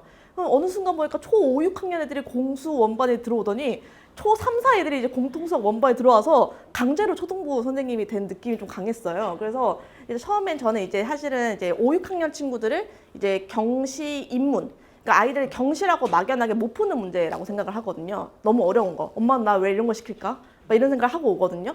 그런 애들을 이제 사실 제가 들어가면 왠지 쉬워 보이게 알려주는 거예요. 어려운 내용을. 그렇게 수업하면서 사실은 중3 애들이라고 다르지 않거든요. 제가 사실 바운더를 좀 넓은 편이라 초3부터 중3까지 수업을 다 해봤던 케이스여서 그걸 거꾸로 가는 거예요. 선생님 애들이 이제 그런 거죠. 과학고 간 친구들은 가장 아쉬운 게 영재고 떨어진 거예요. 영재고를 못 갔어. 너무 슬퍼하죠. 애들이 영재고 3차 떨어진 친구들은 멘탈 테라피를 같이 해줘야 돼요. 많이 힘들어 하거든요. 집에서 2주 동안 울기도 하고. 그런 것들을 거꾸로 가보면 애들이 그런 얘기를 조금만 더 일찍 시작할 걸. 영재고 합격한 친구도 연락을 하거든요. 이제 제가 이제 한 대치동에서 5년 정도 이제 입시를 했기 때문에 그 친구들 대학을 간 케이스도 있고 잘 안 된 케이스도 있고 뭐 물론 여러 가지 케이스가 있지만 그 친구들의 데이터를 다 듣거든요. 최근에도 이게 SM을 이직했는데도 그 친구들 왔어요. 그래서 이제 물어보면 대학을 갈 때도 그때 조금 더 열심히 할 걸. 전 중3 때 혹은 초6 때 제일 열심히 한 것 같아요. 고3 때 제일 공부를 안 해요. 이런 얘기들을 거꾸로 듣거든요. 그런 것들을 보면 어린 학년들을 친구들을 좀 어떻게 관리해야 되겠다라는 생각이 좀 들어요. 그러니까 일단 영재고랑 과고의 최대 장점이다. 어머님도 장점이에요. 애들은 단점이 뭐냐면 기숙사예요. 어머님이 없는 곳에서 대치동에서 하루 종일 학원 돌다가 갑자기 학원이 평일에 딱 사라지는 상황이 되니까 애들이 그 시간을 어떻게 채울지를 몰라요. 그러니까 이게 우리 아이가 되게 리더십 있고 외향적이면 동아리 막 3개씩 들고 막 아까 했던 거 연구도 하고 막 이렇게 하겠지만 사실 그렇지 않은 친구들 꽤 많거든요. 일단 공부를 많이 한다는 거는 사회성이 조금 결여될 수 있어요. 어머니 친구를 많이 못 사귀잖아요. 제가 옛날에 1시간 지각한 친구한테 물어봤어요. 너 왜 지각했니? 놀이터에서 놀고 싶어서요. 그럴 수 있지. 갔더니 친구가 있디? 대치동에 놀이터는 아무도 없어. 그때 1시간이 됐는데 아무도 안 오더래요. 다 학원 가 있어서. 그래서 학원에 와서 친구를 사귀어야겠다 해서 학원에 다시 왔다 하더라고요.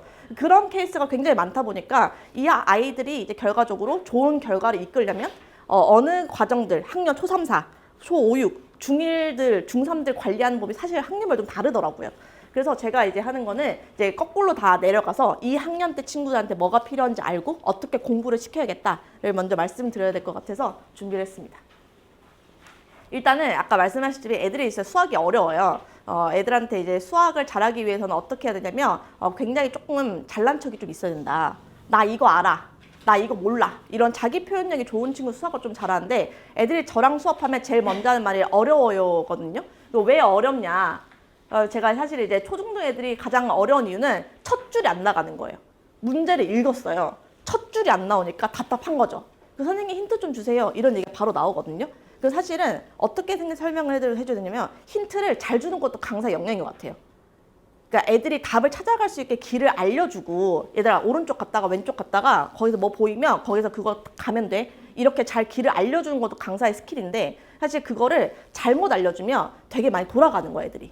그래서 그 아이들한테 안 풀려요라고 하면 안 풀린다고 말하지 말고 어디서부터 막혔는지 말해줘. 그럼 거기서 선생님이 출발할 수 있게 힌트 줄게. 라고 하는 것들이 굉장히 그 저학년 사고력 키우는 반에서 많이 해야 되는 행동이거든요. 그래서 아이들이 어느 상태인지를 확인을 먼저 해요. 개념을 아는데 적용이 안 되는 건지, 유형을 다 달달 암기해서 새로운 유형에 적응을 못하는 건지, 그냥 단순하게 신유형이나 심화 경험이 부족해서 낙오되는 건지를 요 단계별로 좀 봐야 되는 것 같아요. 그러니까 센 수학만 해도 갑자기 시험을 잘 보는 친구도 있고 막 일품 블랙라벨 막 다 이 세상에는 심화 문제 다 풀었지만 계속 못 푸는 애들이 있거든요. 그런 것들이 우리 아이가 어느 상태인지를 확인을 먼저 해야 되는데 아이들은 애기이고 아직 어리기 때문에 그냥 다 동일하게 안 풀려 엄마 이렇게 말하는 거예요. 그러면 이제 사실 강사는 전문가니까 아이들 진단했을 때 이 어떤 상태인지를 먼저 말씀을 드리거든요.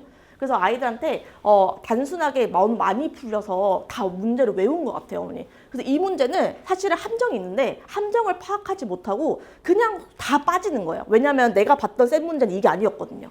그러니까 그런 것들을 통해서 이런 것들을 유형이 이미 완성이 되어 있으니까 심화 문제 경험을 할 때 문제를 차근차근 읽는다거나 검산을 하게 한다거나 제가 풀이 과정 봐서 여기서부터 여기까지는 틀렸어요. X 이렇게 표시해서 보내드리거든요. 그러면 이제 우리 아이가 첫 줄은 나갔는데 개념은 있는데 마지막 줄에서 함정이 다 빠졌구나 이런 파악이 돼야 되는데 사실은 이제 그런 아이들이 많은 게 약간 이제 큰 학원에 가면 그런 관리까지 꼼꼼하게 가기가 쉽지 않거든요. 그러니까 그냥 틀렸다 표시하고 답지 주는 거예요. 그러면 이제 어머님이 전문가가 아니니까 답지를 보고 야 나 이거 풀이 이렇게 짧은데 왜 못 풀어? 이렇게 되는 상황이 되니까 애들은 또 그 답지를 또 외우기 시작하는 거예요. 그러면 이제 그 문제 좀 바뀌면 못 푸는 거고. 이런 것들이 사실 반복이 되면서 수학에 애들이 계속 어려워지는 상황이 되는 거거든요. 그래서 사실은 이제 애들한테 할 땐 그냥 격려랑 위로를 하지 않아요. 사실 저희 어머님들한테 상담할 때 가장 어머님들이 빵 터졌던 게 저는 아이들이 그렇게 안쓰럽지 않아요, 어머니. 왜냐면 저도 공부를 굉장히 많이 했던 케이스고 그거에 대한 전 자부심이 있거든요. 자기 자아 성취감이라는 게 있잖아요, 어머니. 나 이렇게 오랫동안 공부해봤다. 나 이렇게 어려운 수학 견뎌봤다. 이런 것들 사실 나중에 했을 때 어떤 문제 상황에 직면했을 때 그걸 뚫고 나가는 경험이 되거든요. 그래서 저는 막연한 위로를 하지 않고 애들한테 도구를 쥐어주는 거예요. 너가 아직 레벨이 낮아서 지금 나무 막대기밖에 못 쓰는데 이런 좋은 무기가 있다. 알려주는 거예요. 그러면 애들한테 애들이 제일 이제 수업할 때 저한테 물어보면 안 되는 첫 줄이 뭐냐면 선생님 그래서 답이 뭐예요? 물어보면 혼나요. 선생님 그래서 답이 뭐예요? 답에 네모 쳐주세요. 답이 그래서 뭐예요? 엄마가 답 안 써면 혼내요. 막 이렇게. 그래서 아니야 그게 중요한 게 아니라 네가 보조선 어떻게 그었고 어차피 계산 결과 선생님이 알려주지 않아. 계산 너가 하면 되잖아. 연산이니까. 근데 이제 보조선을 왜 그었는지 그리고 복잡한 식을 왜 치환을 했는지 애들이 이제 2개의 항을 치환하는 경우가 있고 3개의 항을 치환하는 경우고 2개씩 끊어가는 경우인데 왜 이렇게 끊어 읽어야 되는지부터 알려줘야 되는 건데 애들은 답에 집착하는 거예요. 그래서 애들이 이제 답이 자연수가 안 나오면 이제 답 문제가 너무 어렵다, 지저분하다 이런 표현을 하는 게 답에 자꾸 집착해서 그런 거거든요. 그래서 그런 것들을 해결 도구를 전달하는 게 사실 도구 중에서 가장 좋은 건 K무 이론이 가장 좋습니다, 어머니. 사실은 K무 이론들을 쓰면 중학교 교과과정 외적으로 이론 더 공식을 배운다는 거기 때문에 도구 자체가 늘어나요. 그래서 제가 이제 사실은 이제 커리큘럼을 이제 승우 쌤이 이미 워낙 잘 짜주셨기 때문에 저는 이제 그거를 애들 따라갈 수 있게 관리만 잘해주면 되는 역할로 생각하거든요.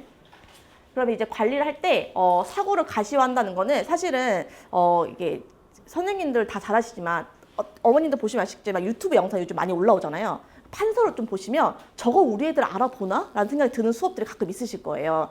사실 KMO가는 풀이가 워낙 호흡이 길고 어렵기 때문에 필기를 좀 잘해가야 돼요.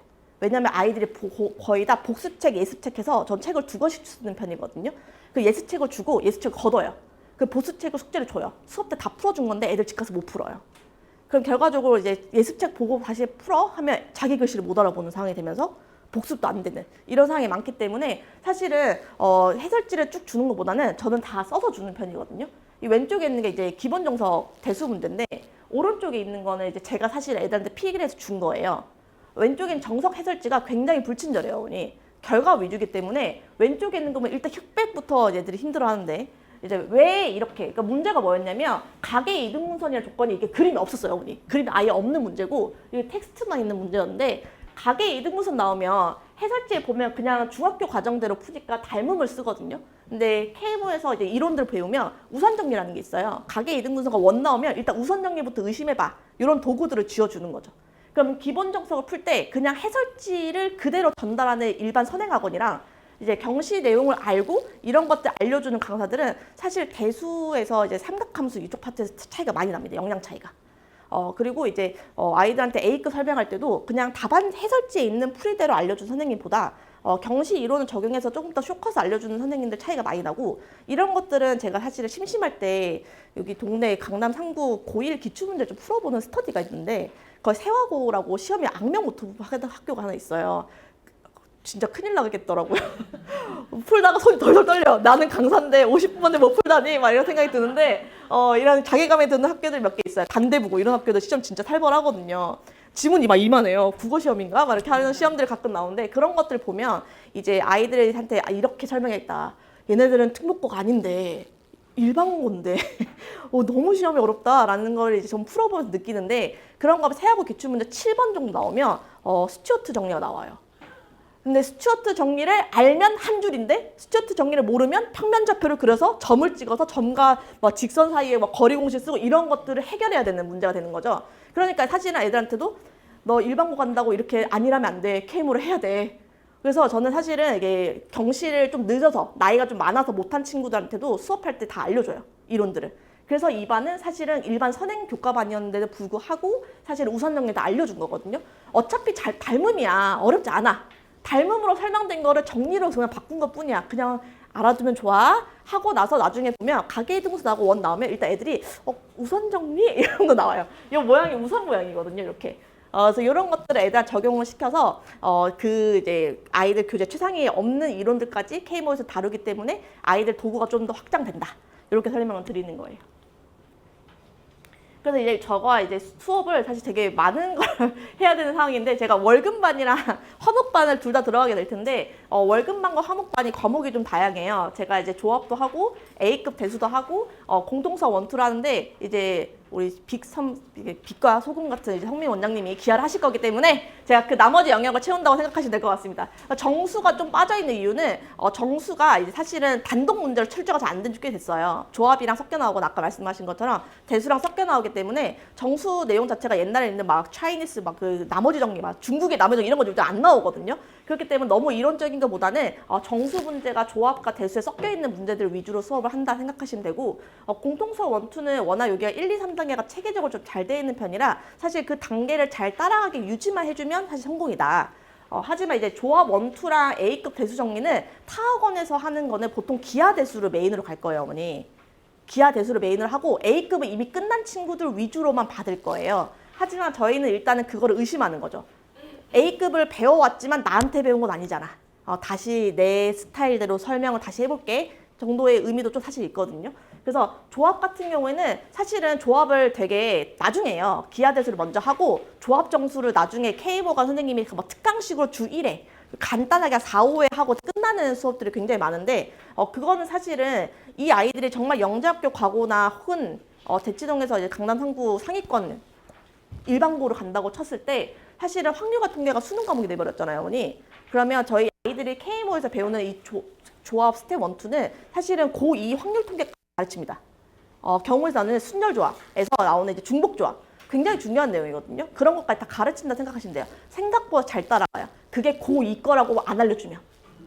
이거 고2 거야 하면 애들 헉 겁먹거든요. 그런 것만 안 하고 조합이 친구들 여러 명 있는데 저 중복조합이라는 게 있고 이런 것들이 있어 라고 그냥 종류가 있다고 설명하면 그냥 따라가거든요. 그래서 조합 1, 2는 사실 거기까지 확장해서 본다 라고 봐주시면 좋을 것 같아요. 그래서 이제 사실은 이제 조합 학습 전략은 사실은 책 제목 첫 번째가 결국 카운팅이에요. 잘 세는 건데 아이들이 공식을 뭘 하나 알려주면 이렇게 속된 말로 이제 NGD라거든요. 노가다라고 하는데 그거를 못 해요. 그러니까 순서상의 개수 이런 거 사실은 규칙이 없고 그냥 다 써봐야 되는 건데 아이들을 많이 쓰면 혼난다고 말을 하죠. 그래서 아이들한테 공식 없이 그냥 드립다 쓰는 것부터 연습을 시킵니다. 사실은 제가 옛날에 초4 친구가 KMO 금상 받은 친구가 있었어요. 그 친구가 조합을 다 맞았었거든요. 근데 그 친구가 조합을 진짜 못했었어요. 왜냐면 공식을 하나도 안 쓰고 모든 종이가 다 4B연필로 푼 친구여서 다 거먹혀 오는 친구였거든요. 근데 그 해에 운이 좋게 조합이 안 나오고 조합 카운팅 문제만 한 바가지 나왔던 시험이었던 거예요. 그래서 4, 5, 6점 다 맞췄거든요. 그래서 그 어머니 뭐라 했냐면 선생님이 쉽게 알려주셔서 아이가 실전 시험 때 이론 쓰지 않고 다 써서 맞췄어요. 저는 한 게 없는데요. 아이가 다 쓴 거 박수 맞췄는데 애가 됐네요. 그러니까 그 저 다 쓴 거를 누락 없이 되어 있는지 셌거든요.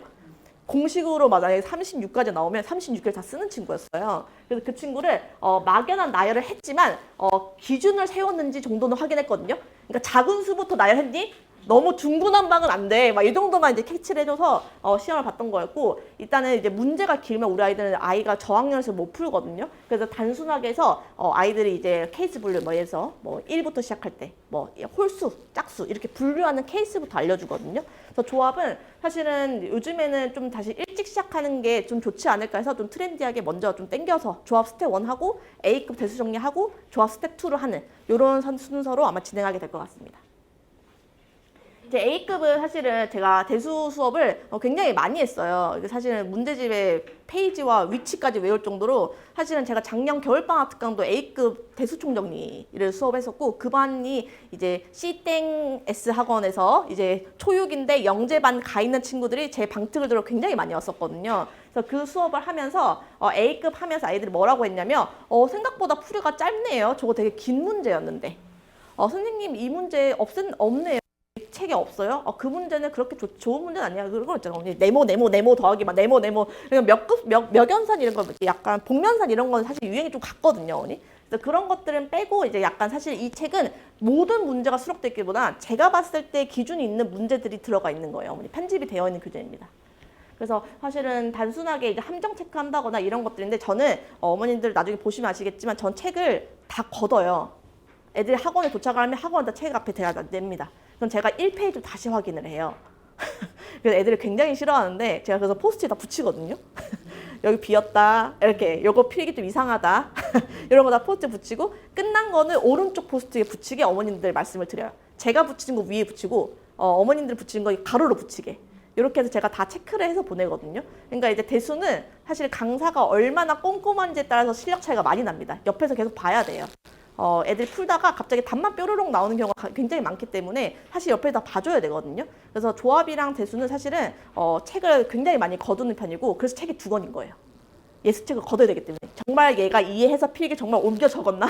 부터 확인해야 되더라고요. 그래서 그런 거랑 이제 A급을 보시면 아시겠지만 중3 책은 그냥 고1 책 내용 다 들어가 있어요. 근해 분리나 이런 거 다 들어가 있기 때문에 사실은 2차 부등식 내용까지 살짝 들어가거든요.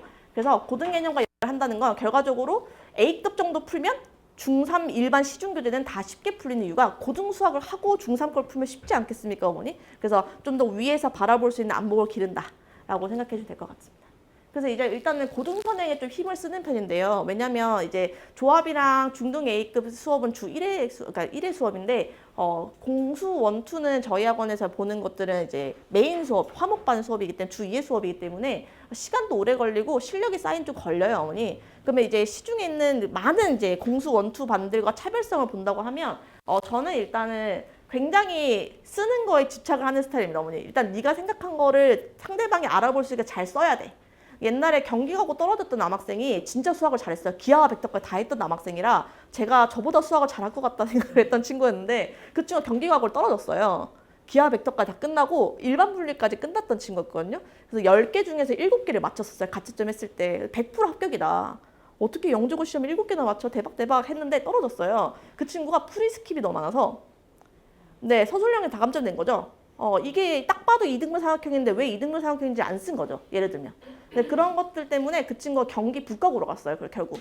그래서 근데 경기 북가고 합격해서도 경기가고 합격생 애들이랑 같은 반에 갈 정도로 실력 차이가 우월했는데 근데 너무 아깝죠. 그런 친구가 뭐라 했냐면 선생님 저한테 누군가가 서술하는 걸 중요하다고 했으면 저 이렇게 경기가 안 떨어졌다고 라고 얘기를 나중에 하더라고요. 그래서 그런 것들을 봤을 때 누군가는 알려줘야 돼요. 결과적으로 심층 면접이나 어려운 수학들 하는 거는 서술형 과정을 확인한다는 건 그 서술 과정에 힘이 있다는 뜻인데 그것들을 사실 공수 원투를 하면서 굉장히 영향을 많이 기르거든요. 그래서 풀이를 좀 분절을 하고 니네가 알고 있는 추상적인 개념들을 시각화하는 것도 중요하고 그리고 뇌에 있는 거를 인출하는 것도 중요하다. 그래서 이제 아이들 중에서 나 이미 머릿속 계산 다 했는데 왜 써야 돼? 이런 친구들한테 꼭 한 번 정도는 이런 것들을 얘기해 주시는 게 좋습니다. 그래서 이제 사실은 이제 구하고자 하는 거랑 힌트 구분하는 거랑 뭐 논리적으로 비약이 없는지 그 다음에 원래 했던 검토를 하는 연습을 좀 시키는 편이라 사실은 저는 시험지를 거두면 진짜 빨리 푸는 친구도 있거든요. 그럼 시험지 못 내게 해요. 자, 넌 지금부터 32분부터 38분까지 검토해 하고 전 시험지를 다시 돌려보내거든요. 아니면 총괄평가 볼 때는 같은 점을 해요. 눈으로 제가 쓱 봐요. 쓱 봐서 너 3개 틀렸어 이렇게 알려줘요. 몇 번인지 안 알려줘요. 그럼 애들 1번거 다 검토하는 거예요. 강제로. 3개나 틀렸다고요? 다 맞을 것 같은데? 아니야. 3개나 틀렸어. 하면 애들이 막 검토를 해요. 그게 사실은 자기가 알고 모르는 걸 메타인지라고 하는데 그거를 검토하는 습관이 생기는 거거든요. 그럼 영재고 시험은 사실은 모르는 게 많기 때문에 시간이 남아요, 어머니. 그럼 그거를 풀었던 게 정말 맞는지 검토를 하는 게 필요하거든요. K모도 시간이 남을 수 있어요, 어머니. 모르는 걸 넘기면. 그래서 아이들이 이런 전략을 짜요. 조합 문제 나오면 일단 패스하고 기하부터 푸는 애들이 있어요. 그림 그리고 좋아하는 애들은. 그러면 이제 사실은 조합 문제는 맞출 수 있는 게 꽤 많은데도 불구하고 아이들이 이제 그런 것들을 이제 맞출 수 없는 걸 조합 실험 이렇게 하고 넘어가 버리는 상황이 되는 거거든요. 그래서 그런 것들을 이제 사실 이 공수 원투 하면서 좀 많이 훈련시켜요. 결과적으로 공수 원에 조합, 순열 조합 나오잖아요. 경우의 순열 조합 나오기 때문에 그때 다 아우르면서 연습이 된다라고 생각해 주시면 되고 추상 개념의 시각화는 뭐냐면 아이들의 직관력을 잃으면 안 돼요, 어머니. 아이들이 암산을 잘하고 직관력이 좋은 거는 굉장히 장점이거든요. 머리가 좋은 거라서 사실은 그것들을 나한테 이해할 수 있게 말을 해줘 라는 이게 시각화를 하는 거고 인출학습은 결과적으로 테스트예요, 어머니. 저는 사실 공수원 할 때는 굉장히 많은 백지 테스트를 보거든요. 그냥 빈칸만 딱 제목만 써줘요. 그러면 이제 곱셈 공식을 어머니 공식인데 안 외우면 수업이 안 되잖아요. 그럼 딱 앉자마자 백지 테스트 딱 줘요. 공통수학 원에 있는 공식들 쓰게 시키는 거죠. 예를 들어서 근해 분리 같은 경우도 판축함 이렇게 알려줘요. 그러면 판축함만 기억하고 그게 판자가 무슨 글자인지 기억을 못해요. 판축함인데 판별식 이렇게 되거든요, 애들이. 그거부터 연습을 시키는 거죠. 그래서 저는 판축함만 써주고 애들한테 뒤에 쓰게 시키거든요. 판별식, 함수값 이렇게 체크할 수 있게. 그래서 백지 테스트 좀 많이 해서 개념 쪽지 시험 봐주시면 되고 저희 학원 모든 테스트는 저는 다 누적 테스트를 봅니다. 1단원부터 다 끝단원까지 다 보는 편이고 그래서 뒤에 단원 풀 때 앞에 단원 확인하는 문제를 굉장히 좋아하고 요즘 내신 트렌드도 중2 내신 보면 중1 내용이 다 나와요. 예를 들어서 초등 내용도 나와요, 어머니. 쌓기나무 이런 것들 있잖아요. 그 쌓기나무에서 다항식 계산을 바뀌어서 변의 길이가 3이 아니라 3a b제곱 이렇게 바뀌는 것들이 트렌드 한 거기 때문에 사실은 옛날 문제들을 지금 단원에 접목시키는 융합형 문제들을 많이 풀리는 편이에요. 누적 테스트라고 하지만 단원들이 다 모든 단원을 확인하는 확인학습이 아니라 한 문제에 여러 개의 개념을 쓸 수 있는 문제들을 좀 배치하는 편이에요. 앞에 내용을 쓸 수 있게. 해서 이제 어머님들에서 소통을 하는 건데 요거는 이제 문항별로 OX 나가는 이제 문항별 단원 테스트고요. 오른쪽에 있는 건 사실 제가 카톡을 좀 길게 드리는 편이에요. 그래서 이제 아이들 중간평가를 보내는 거죠. 그래서 테스트를 1단원부터 3단원까지 끝났으면 3단원 총정리 분석을 보내드려요. 그러면 1, 2, 3단원 중에 뭐가 정확하게 안 되는지를 보여드려서 제가 이렇게 AI를 학습을 시켜놨거든요. 그래서 제가 시험지를 이렇게 파일을 보내주면 AI가 시험 문항별로 다 분석을 해서 요 학생은 뭐가 잘 안 되는 것 그걸 분석할 수 있게 시켜놨어요. 그래서 그거를 1단원부터 뭐 중간 단원까지 끝나면 한번 피드백 보내드리고 그 다음에 그거 피드백에 대해서 보충 프린트를 드려요. 네, 그래서 그것들 어머니들이 다시 집에서 풀려볼 수 있게. 그 다음에 이제 왜냐면 그 아이들이 수학을 어려워하면 공통 수학 원이 잘 안 돼 있다고 하면 막연하게 문제집을 한 권 더 사세요. 그럼 아이들 계속 1단원만 잘해요. 계속 앞에만 까면 곱셈공식 전문가가 되거든요. 그럼 2차 함수는 계속 못해요, 어머니. 그래서 이렇게 하는 이유는 그 못하는 단원만 많이 풀 수 있게 자료를 드리는 거거든요.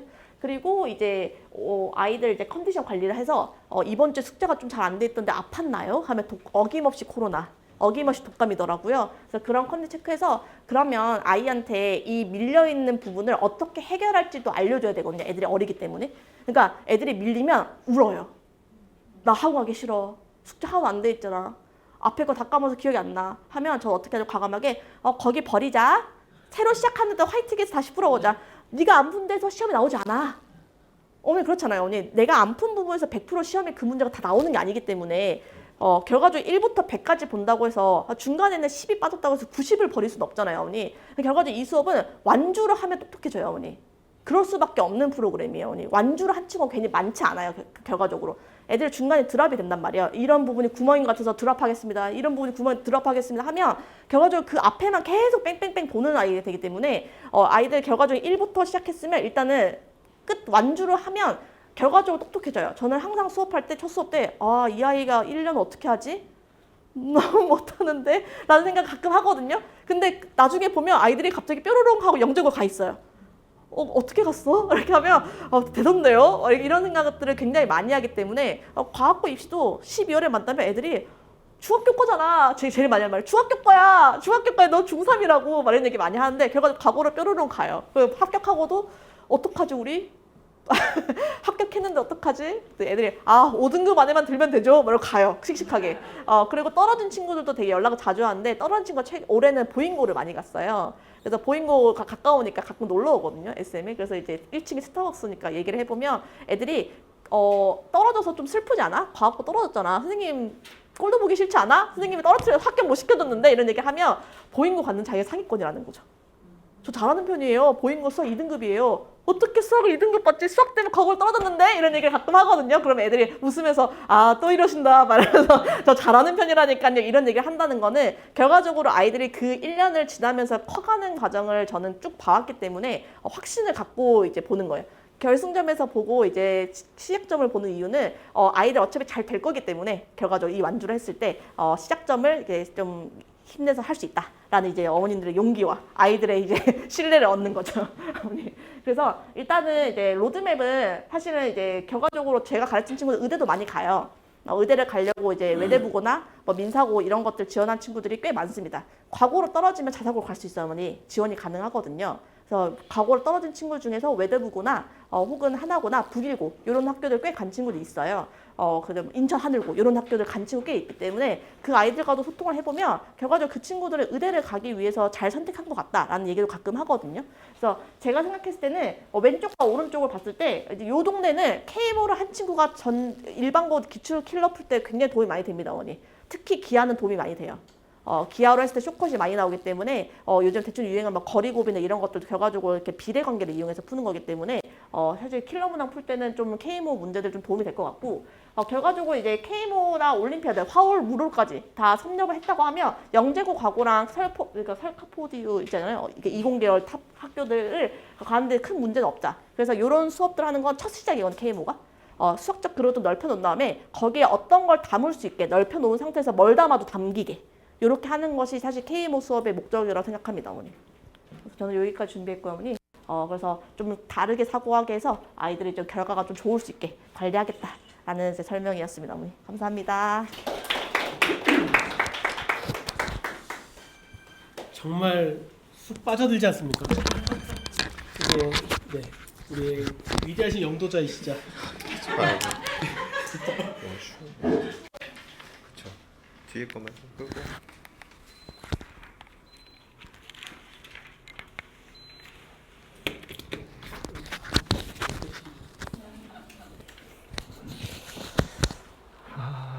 네, 자 인사드리겠습니다. SM과 원장 이성민입니다. 안녕하세요. 네. 네, 일단 뭐 제가 설명할 때마다 그런 얘기하는데 저희 선생님들이 다른 데도 설명할 때 다 얘기 잘하시나요? 제가 다른 데 설명의 영상 보면 되게 재미없다라는 느낌이 있는데 저희는 약간 제가 들으면서도 빠져드는데 뭐 느낌이 있어요. 근데 이게 어머니들이 느끼는 게 아이들도 비슷하거든요. 이 사람의 설명이 나한테 귀에 쪽쪽 꽂히고 뭔가 된다. 그럼 아이들도 비슷하게 느끼고 지겹다 뭐 이런 느낌 나면은 또 애들도 그렇거든요. 그리고 호흡도 되게 중요한 것 같고 자 그렇습니다. 저는 제가 뭐 평상시 이제 오늘은 간단하게 기아 프로그램이나 그 부분을 살짝 이제 소개하면서 그럼 이제 주말 기아도 되게 수업이 많거든요. 그럼 이제 여기에서 뽑아서 하는 친구들한테는 어떤 차이로 좀 수업을 진행할 건지 뭐 그런 부분들을 위주로만 살짝만 얘기하는 게 좋을 것 같더라고요. 전체 큰 그림은 이미 많이 이제 한승우 부원장님이랑 이보희 선생님이 얘기해 주셨기 때문에 저의 이제 장점을 제가 이제 돌이켜서 좀 생각해 보면 약간 뭐 눈치, 센스, 막 그런 부분이 되게 이제 강해요. 이제 아이들이 무엇을 필요로 할까? 이 아이들은 어떤 거를 이 순간 이 필요로 할까에 대한 그런 파악이 되게 이제 빠르거든요. 그래서 그걸 빠르게 조치를 좀 되게 잘 해주는 편입니다. 그래서 이제 뭐 제가 이제 시작해야 될 뭐 주제로는 지금은 오늘 제가 이제 어제 급하게 정해져서 이제 오늘 확정되면서 이제 오늘 어머니들께 잠시 후에 소개할 부분도 있어요. 끝에 12시 정도 아마 이제 저 끝나고 마지막 시간표 정리할 때 좀 추가적으로 저가 소개할 부분이 있는데 일단은 그 부분까지 좀 기대해 주셨으면 좋겠어요. 일단 프리KMO 쪽 위주로 얘기하고 후반에 약간 KMO랑 관련되거나 약간 추가적인 저희 변동사항이 좀 있거든요. 그런 거는 후반에 좀 짧게 얘기 드릴 부분이 있습니다. 자, 일단은 많은 이제 경시학원들에서 최종적으로 아이들을 뽑을 때는요. 대수는 고등 수학을 얼마만큼 잘했느냐고 그리고 심화는 기하로 이제 대부분 평가를 합니다. 경우의 수 같은 거는 이제 살짝 정도 보긴 하지만 얼마나 됐겠냐 싶은 정도로 대부분 판단하고 기하라는 그 큰 범위에 있는 걸 얼마만큼 잘 다룰 수 있느냐. 결국은 이제 어떤 이제 경시라는 걸 시작하는 데 관점에서는 전체의 반 정도가 기하라는 느낌으로 좀 보실 수가 있을 것 같습니다. 자, 그러면 저는 이제 앞에도 이제 포스터도 이렇게 붙여놓곤 했었는데 이 친구들은 저한테 배웠던 친구들 중에서 좀 더 깊이 거의 경시 직전까지 뭐 경시 정도까지 배운 친구도 있고 그 다음에 이제 뭐 기하 2단계 정도까지 배운 친구, 3단계 배운 친구 있는데 그런 친구들을 좀 조사를 했어요. 저한테 배우고 그 다음에 어떤 형태들의 이제 입시나 어떤 좋은 결과가 있었느냐. 근데 뭐 사실 어머니들이 이게 시간도 약간 텀이 있었기 때문에 다 대답을 해주시는 건 아니기도 하고 뭐 참고로 벽이 모자라서 다 붙이지도 못했습니다. 근데 이제 사실 저한테 지금까지 배웠던 친구들 숫자가 엄청나거든요. 제가 한번 이제 세봤거든요. 이제 제가 이제 카톡을 부모님들에서 다 연락처를 저장합니다. 근데 지금 카톡 개인 연락처가 5,000개가 좀 넘어요. 그러면 지금까지 5,000명 이상인데 대부분 유독 저한테 배우는 분들이 유독 그런 것 같은데 다자녀가 많아요. 3명 저한테 다 배우고 2명 다 배우고 지금 5남매도 있습니다. 5남매 중에 지금 넷째, 다섯째가 저한테 다 배우는데 뭐 개인적으로 되게 궁금해요. 그냥 한 달에 학원 아직도 첫째가 아직도 고3이거든요. 이제 그러니까 싹 다. 그런데 그런 친구들 학원비가 얼마 드는지 궁금한데 좀 물어볼 수는 없고 이미 저희한테도 되게 많이 다니거든요. 자, 근데 이제 많은 학생들을 가르쳤었고 제가 이제 재밌었던 기억 중에 하나는 초3 가장 극상위권이었었고 초3에서 초4 넘어갈 때 저한테 그 친구가 이제 정석도 배우고 기하도 배웠어요. 그다음에 이제 경시관 가면서 이제 어머니와 이제 마지막 상담하면서 이 친구는 IMO 갈 거다 그렇게 얘기했는데 어머님이 뭐 무슨 뭐 얘기만 들어도 기분 좋네요. 그냥 뭐 이렇게 칭찬으로 할게요. 이렇게 넘어갔고 나중에 동생 다닐 때 왔어요. 실제 IMO까지 이제 아이가 갔다. 근데 이제 그게 그 미묘한 차이가 그게 다 있거든요. 아이들 호흡 속도 보면. 근데 이제 이런 설명을 몇 번 했을 때, 물론 제가 이것도 있습니다. 약간 이과형, 문과형, 자사형 사실은 되게 느낌으로 금방 파악은 되거든요. 근데 이 얘기를 예전에 했더니, 실제 제가 파악은 되지만 어머니들이 약간 아이의 미래를 보고 싶은 느낌으로 아이를 한 2번만 선생님한테 맡길 테니 미래 있잖아요. 어떤 자사고냐 일반고냐 그걸 미리 좀 길을 알고 싶다. 근데 이제 그게 실제로 아이를 한번 봤다고 한다기보다는 물론 실제 몇 번 소통해보고 그 소통까지 사실은 종합적으로 이제 판단되는 거겠죠. 그리고 이제 또 아이들 많이 이제 보면은 그런 경향이라는 게 있어요. 약간 조금 더 그 눈빛 어떤 뭐 에너지 그런 것들도 차이가 크거든요. 그래서 제가 그런 것들을 되게 파악하는 능력이 좀 좋고 경험도 많이 했었던 것 같습니다. 저는 이제 제 기하 수업에서는 제일 중요한 건 이제 기하 2단계 이제 공식 노트인데 사실 결국은 답을 맞추느냐도 중요하지만 결론적으로 논리적으로 어떻게 생각했느냐, 왜 그렇게 분석했느냐, 정말 논리적으로 흐름을 써내려갈 수 있느냐가 결론적으로 그게 제일 중요한 부분인 건데 저한테 배운 친구들이 그런 트레이닝을 되게 많이 받았고 그런 것을 수업 이후에도 이제 계속 썼다라고 합니다. 요건 이제 기하 2단계 쪽에 대한 이제 수강평 쪽인데 뭐 이런 거 빠르게 보여드릴게요. 이 친구는 저한테 KMO까지는 안 하고 뭐 기하 이제 3단계까지만 딱 했고 기하 3단계까지 공부하고서 KMO를 한번 본 거예요. 경시 입반 전에. 근데 이제 상도 받았거든요. 상도 받아가지고 되게 좋았다 뭐 이런 이제 이런 뭐 후기를 좀 보내주신 분도 있었습니다. 1차를 통과했다라는 건 어쨌든 아까 얘기 드렸듯이 이제 전국 동상 정도 범위로 좋은 점수가 나왔다라는 거죠. 보통은 요즘 KMO가 좀 더 많이 쉬워져서 특별히 많은 준비 안 해도 고등 정도까지를 깨시마까지 했으면 대수에 대한 기본기가 조금 돼요. 그리고 기하를 3단계 정도까지 하면은 경시 쪽 기하 부분을 상당수 적어도 한 60% 정도 문제 해결할 수 있는 정도 수준까지 가거든요. 이제 뒷부분은 좀 차이가 있을 것 같고 그 다음에 조합이랑 정수 쪽이 이제 결국은 약간 그거는 완전 경시 영역 정도 수준까지 좀 트레이닝이 돼야 됩니다. 그래서 아이에 따라서 조금만 착실히 공부하면 뭐 절반 정도까지는 사실 맞출 수 있는 구조가 요즘은 좀 돼요. 근데 이제 KMO 1차가 예전보다 이제 쉬워져서인 거지 실질적으로 조금 더 하려면 KMO 이제 관련된 학원에서 더 공부해야 좋은 결과나 이제 2차 그리고 뭐 IMO나 그런 것까지도 이제 내다볼 수가 있겠죠. 그 다음에 이제 뭐 제 수업의 강점들을 제가 조금 약간 정리해 봤는데 저는 이제 이 주말 수업에서도 그렇고 이 프리케모 이제 작년에도 이제 한 해 아이들 거치면서 했던 것들이 아이들 개별적인 학습 관리를 되게 많이 하거든요.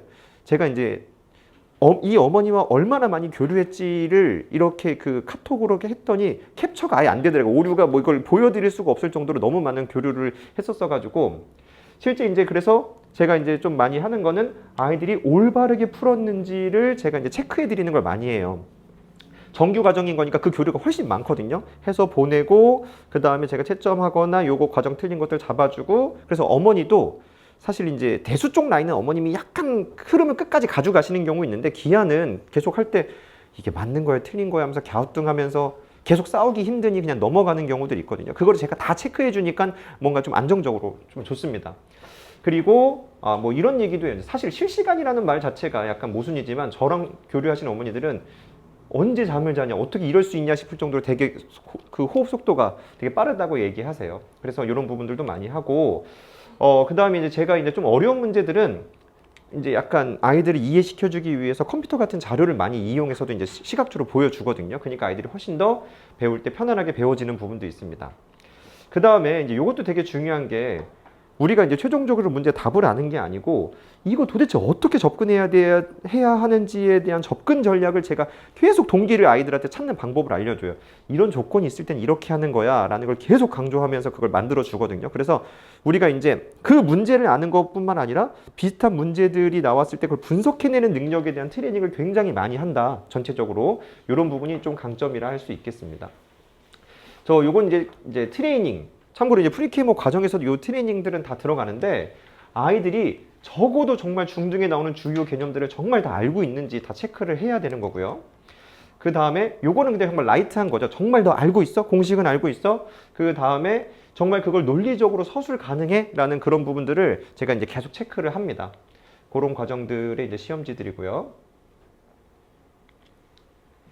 그리고 이제 요거는 이제 문풀할 때인데 이 과정이 꽤나 길죠. 요것도 이제 접근이 크게 이제 한 2가지 정도 이제 풀이법이 있는데, 이제 아이가 이제 집에서 해서 과제 사진 찍어 보낸 거예요. 그래서 제가 이제 요거 이제 다 확인하기 위해서 그 사진을 받았던 거거든요. 이렇게 긴 과정을 서술하고 논리적으로 하고 제가 이제 그걸 검사해서 올바르게 알고 있는지 이제 확인하는 거, 그런 거 보여드리겠습니다.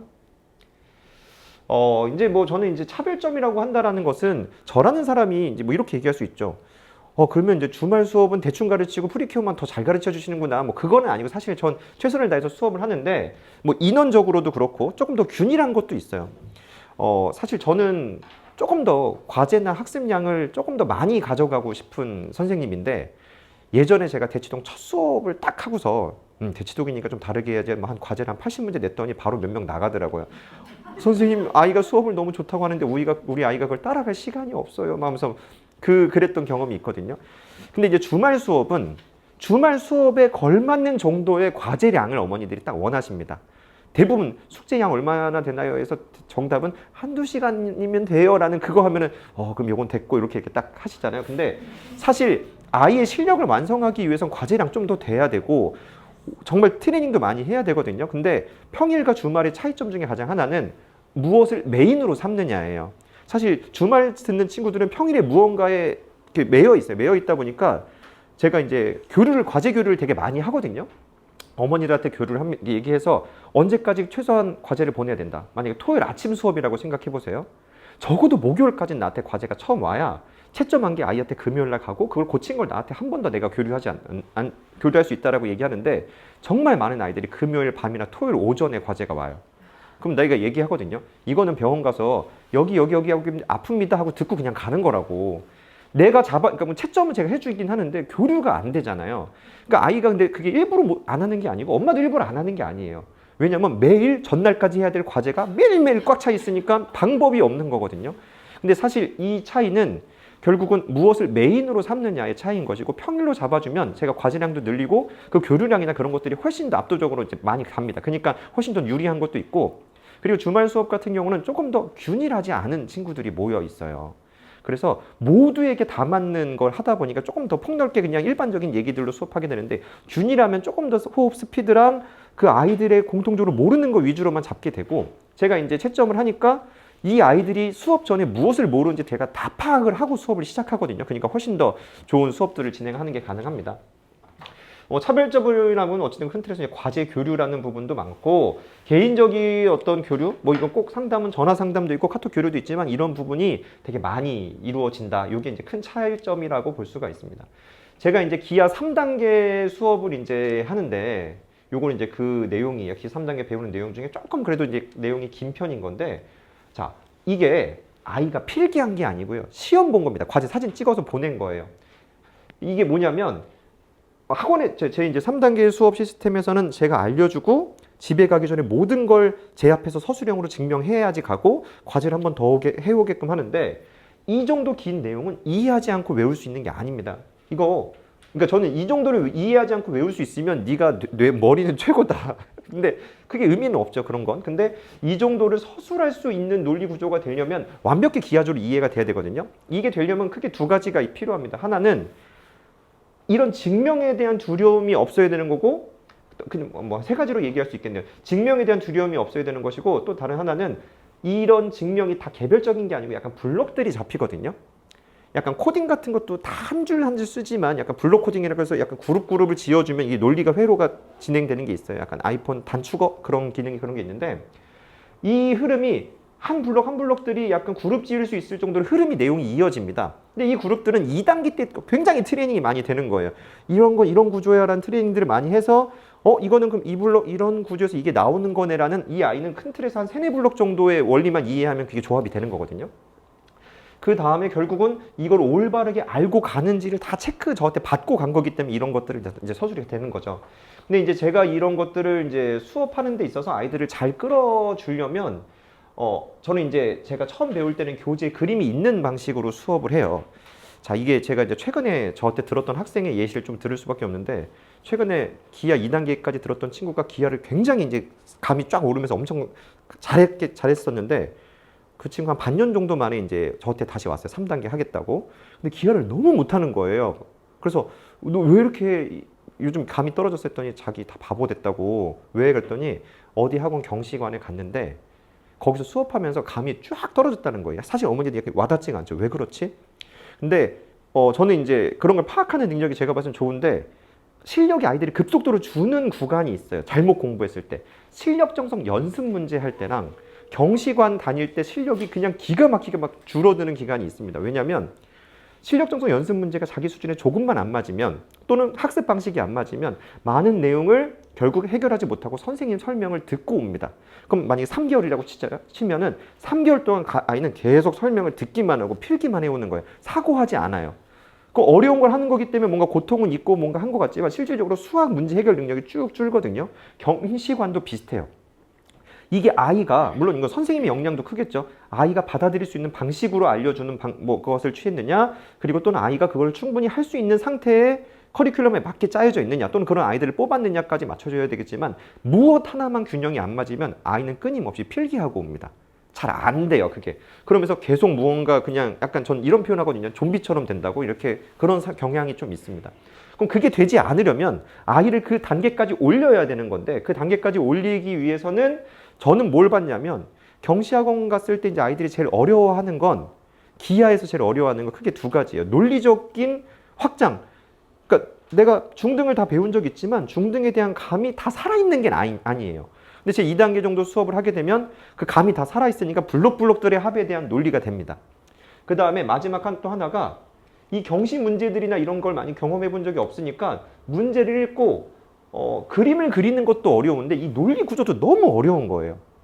그럼 저한테 저는 이제 이 아이들의 성장 단계에서 그림을 먼저 트레이닝하는 게 아니라 이 논리 구조를 이 경시급 내용을 논리 구조를 익히는 걸 먼저 트레이닝을 해야 되겠다. 그래서 이 트레이닝을 한 다음에 이제 그 다음 단계에서 작도랑 함께 또 트레이닝을 하거든요. 그럼 아이들이 기하 보는 눈이 탁 트입니다. 근데 이 순서가 조금만 달라지면 안 돼요. 트레이닝이 안 되고 많은 경시학원 아이들이 엄청나게 어려운 공부를 하지만 상당수는 그림 그리고 뭐하고 그냥 그렇게 그냥 따라가는 걸 급급하게 되거든요. 그래서 이제 그런 부분이 이제 아이가 좀 의미 있는 공부하려면 아까 얘기 드렸듯이 실력 정상 연습 문제 구간 그리고 경시학원을 정말 잘 공부해야 된다라는 거고 그 전에 준비 과정이나 그런 게 탄탄해야 되고 좀 저희 프리케이모 과정에서 그런 걸 잡아줄 수 있다. 이것도 자 양이 꽤 길죠. 이런 것들 네. 이건 이제 3단계 과정인데 이런 거 통해서 아이들의 논리성이 굉장히 좀 많이 길러진다라고 봅니다. 그래서 저는 이따가 한번 다시 나오긴 할 건데 제가 얘기 드린 거 마무리로는 아이들에게 좀 맞는 커리큘럼이나 그런 것들 얘기 드린 부분인 거죠. 실력이 줄지 않게끔 그런 거 방법을 계속 찾고 제가 이제 수업을 진행하고요. 그 다음에 아까도 얘기했지만 고등 수학과 이제 기하로 학생을 뽑기 때문에 제가 그런 기하 부분을 아주 확실하게 좀 만들어 내는 그런 강점이 있다. 이런 겁니다. 그리고 이제 이 프리케이모라는 과정이 이런 선택이 있어요. 완전한 경시를 하고 말고의 선택이 아니라 결국은 아이들이 가는 경로 속의 공통 길이거든요. 공통 부분이기 때문에 이 부분은 경시를 나중에 최종적으로 선택하고 안 하고를 떠나서 좀 약간 이 커리어 목표를 가지고 시작해본다라는 의미로는 괜찮을 것 같습니다. 결국은 중등 심화랑 고등 기하 부분을 이렇게 탄탄하게 하는 거기 때문에 이런 부분에서 의미가 있다. 자, 이 정도 하고 일단 시간표 설명으로 저희 한승호 부원장님이 또 마무리해 주시겠습니다.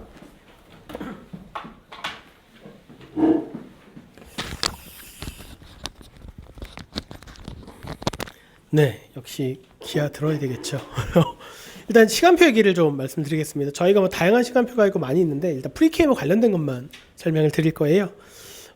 일단 전체 KMO 프리케이모 1년 로드맵은 있습니다. 컬러로 되는 표가 있고요. 거기서 일단 저희가 이번에 모집하는 게 이제 주중 프리케이모 반을 2반을 모집을 합니다. 이제 월수금반 아니죠. 월금반, 화목반 이렇게 2반이 진행이 되고요.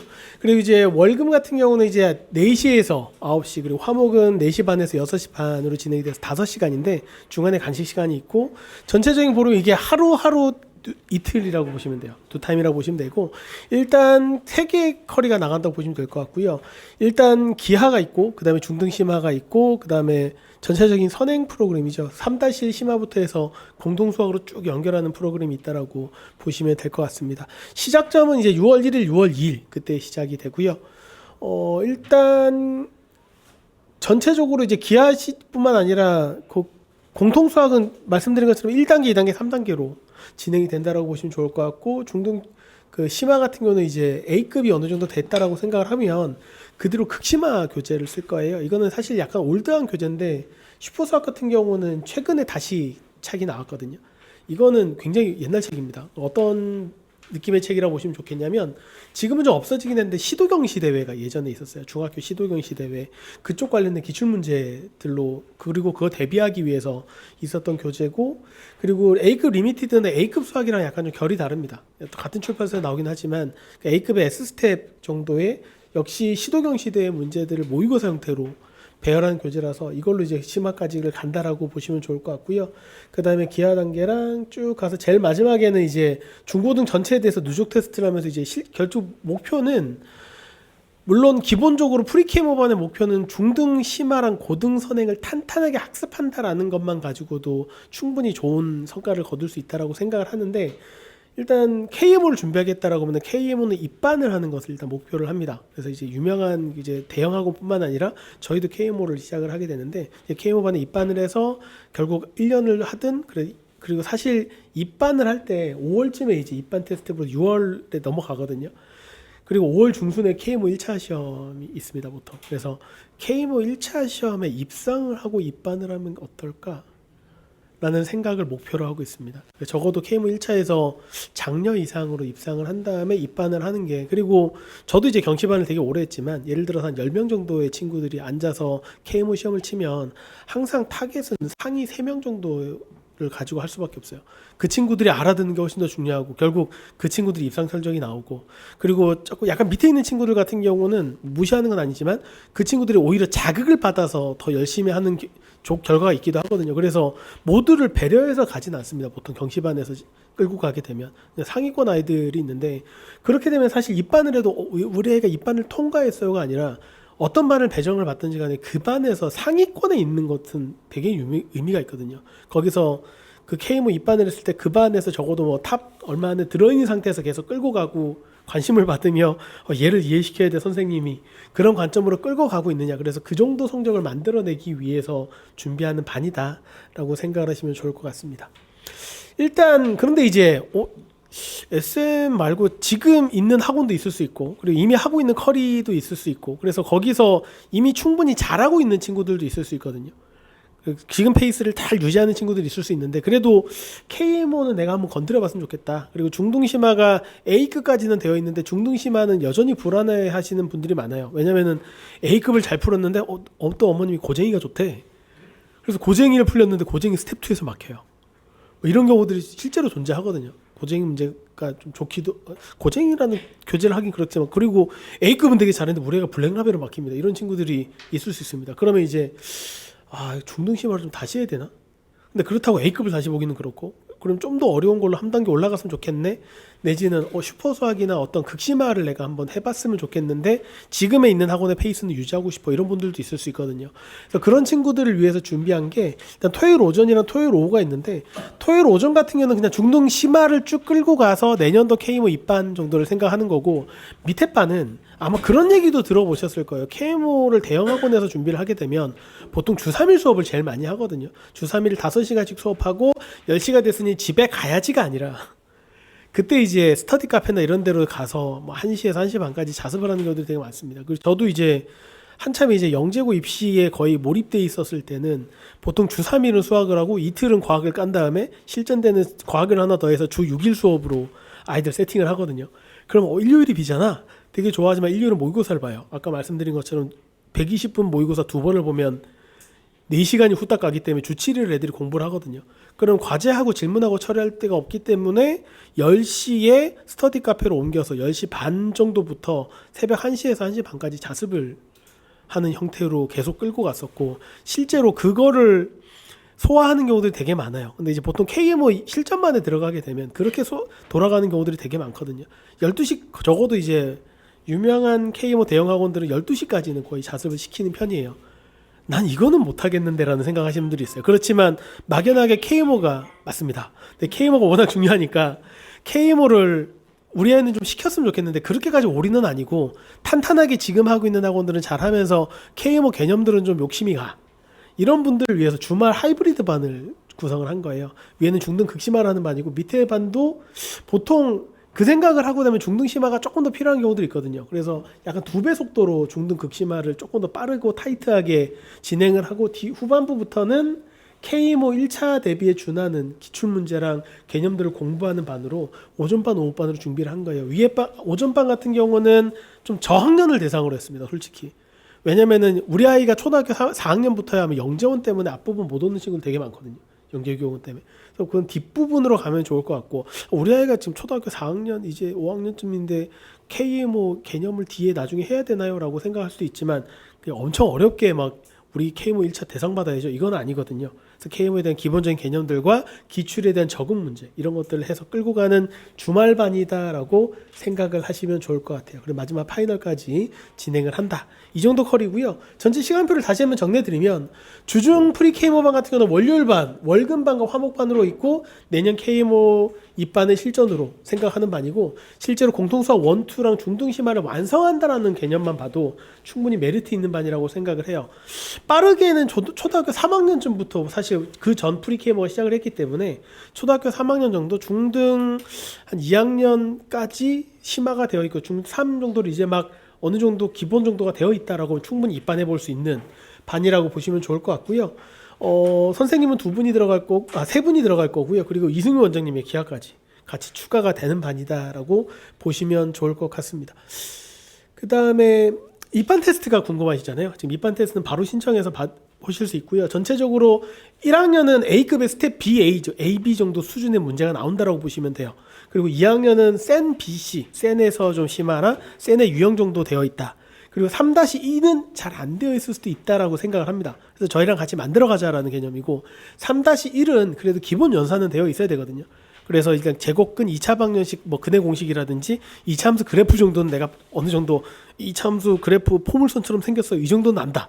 정도는 알고 있어야 되니까 센의 AB 정도 수준이다라고 보시면 좋을 것 같고 이거는 주말반도 마찬가지입니다. 주말에 있는 반도 이 정도 수준으로 본다라고 보시면 좋을 것 같아요. 그 다음에 중등심화 하이브리드 반도 똑같은 테스트를 보게 될 거고요. 여기서는 앞에서 정석 부분이 빠진다라고 생각하시면 돼요. 이성민 원장님의 기하랑 정석 부분이 빠지고 그냥 극심화랑 그리고 올림피아드 수학의 지름길이라는 교재가 있습니다. 요즘은 올수지라는 책이 많이 다른 선생님들의 자체 규제에 녹아버려가지고 많이들 모르시는 경우들이 있는데 한때는 이제 경시에서는 KMO에서는 거의 입문서로 제일 중요한 책이었고요. 저희 학원에는 그 감수위원으로 이름이 올라가신 분이 무려 2분, 3분 이렇게 있습니다. 그래서 이제 특히 올림피아드 수학의 지름길 중급은 제가 되게 애착을 가지고 있는 책이 얘가 중국의 사천대학에서 지은 올림피아드 KMO 대비 책을 번역을 해서 세화출판사에서 나온 책인데 번역하는 과정에서 풀이가 되게 좀 조잡한 부분이 있었어요. 그래서 뒤에 별해를 제가 제작을 해가지고 넣어서 제가 감수위원으로 들어간 거거든요. 그래서 여기서 기하 부분은 좀 빠지고 대수에서 필요한 KMO 기본 개념들을 발췌해서 같이 공부를 한다. 거기까지 끌고 간다라고 하면 그냥 단순하게 A급뿐만 아니라 내가 중등 극심화에서 올수지까지 내가 한번 맛보고 싶다 우리 애가 라고 하면 충분히 주말에 선택할 수 있는 반이라고 보시면 좋을 것 같아요. 4시간으로 진행이 되고 주중에는 뭐 저희 학원도 괜찮고 그리고 주말 뭐 아니면 다른 학원도 괜찮고 뭐 공수 원투가 됐든 뭐 대수나 미적원이 됐든 계속 진행을 하면서 페이스를 유지하는 반이다라는 반이라고 보시면 좋을 것 같습니다. 하이브리드 반은 여기서 이제 KMO 기출까지 같이 건드리는 반이라고 보시면 좋겠고 그 다음에 저희가 이제 야심차게 이번에 준비한 반인데 이제 이걸 받아주시면 좋을 것 같고요. 저희가 이제 프리 KMO 반을 진행을 하다 보니 점점 욕심이 되죠. 저희 역량은 사실 KMO까지 할 수 있는 역량을 가지고 있는데 물론 이제 어머님들의 인식은 약간 부족할 수 있겠지만 그래서 KMO 실전 1차 대비반을 작년에 프리 KMO 반을 운영하면서 되게 아쉬움이 있었어요. 왜냐면은 저희가 실컷 잘 만들어낸 친구가 입반하고 이제 결국 다른 학원의 입반을 목표로 지금 공부를 하고 있었던 거잖아요. 물론 아마 이제 입반은 크게 문제가 없을 것 같아요. 그냥 가서 얼마나 최상위권을 유지해 주느냐라는 차원에 있고 물론 이제 그 친구들 중에서는 한번 좀 더 공부를 해야 되겠다는 부족함도 있는데 그 친구들에 대한 대안도 좀 필요하고 그리고 프리 KMO를 안 했지만 저희가 있는 기하를 하는 친구들 중에서도 KMO를 직접적으로 해보고 싶은데 좀 KMO 다른 학원에 대한 낯섦도 있고 이렇게 해서 여러 가지 니즈들은 좀 있었습니다. 그리고 저희도 이제 우리가 좋은 애를 실컷 가르쳐 놓고 다른 데 보내는 건 좀 아쉬움이 있네 라고 해서 올해부터는 프리 KMO뿐만 아니라 KMO 1차 대비 실전반을 시작을 할 거예요. 그래서 6월 1일부터 진행을 할 거고 일단 아까 말씀드린 것처럼 5시간씩 3번을 진행해서 로드를 막 걸고 그 다음에 10시 이후에 자습을 하고 그렇게 진행을 하지는 않을 겁니다. 그래서 약간 라이트하게 진행을 하는 반이다라고 보시면 좋을 것 같아요. 그래서 월요일 금요일에 주 이틀로 진행이 될 거고 그 5시에서 10시까지 5시간씩 진행이 됩니다. 2시간 반 선생님이 돌아가면서 진행이 될 거고 그리고 앞부분에 좀 일찍 와서 질문을 받거나 이런 것들에 대해서 조금 보강을 할 예정이라고 보시면 좋을 것 같아요. 그래서 바로 시작되는 것은 정수대수 기하조합 4개의 개념을 다 시작을 할 거고 선생님 두 분이서 한 분은 이제 정수기하 수업을 하고 다른 분이 이제 대수조합으로 이렇게 진행이 될 거다라고 보시면 좋을 것 같아요. 그래서 저희가 특별하게 네, 경험 많으시고 고등 KMO까지 쭉 해서 입상 설정을 가지고 계신 선생님을 저희가 직접 모셨습니다. 그래서 간단하게 이게 마지막 시간표니까 선생님 나오셔서 인사말로 간단하게 하고 최초 공개입니다. 네, 그래서 인사하고 이제 진행을 하겠습니다. 나오시죠. 요거 들고. 네, 들고. 네. 네, 안녕하십니까. 저 강사 이진규라고 합니다. 예, 반갑습니다. 네. 제가 이제 머리 기른 지는 한 8개월 됐는데요. 예, 그 전에는 제가 이제 그 탈색을 해갖고 노란 머리를 하고 다녔었어요. 그러다가 이제 그 제가 머리 기르게 된 계기는 그 제가 이렇게 머리 짧았을 때 저 표정이 좀 되게 세서 학생들이 되게 무서워했거든요. 그래서 이제 좀 머리를 기르니까 좀 부드럽게 보여서 예, 그 이유 때문에 기르는 거지 뭐 다른 이유는 없습니다. 그래서 너무 오해 안 하셨으면 좋겠고, 저는 이제 그 경시 강사는 제가 26년 차고요. 그다음에 그 전에는 이제 고등부 강사를 20대 때 하다가 예, 우연하게 이제 그 같은 수학과 친구 꼬임에 넘어가서 이제 경시 강사를 인천 종로학원에서 시작을 했습니다.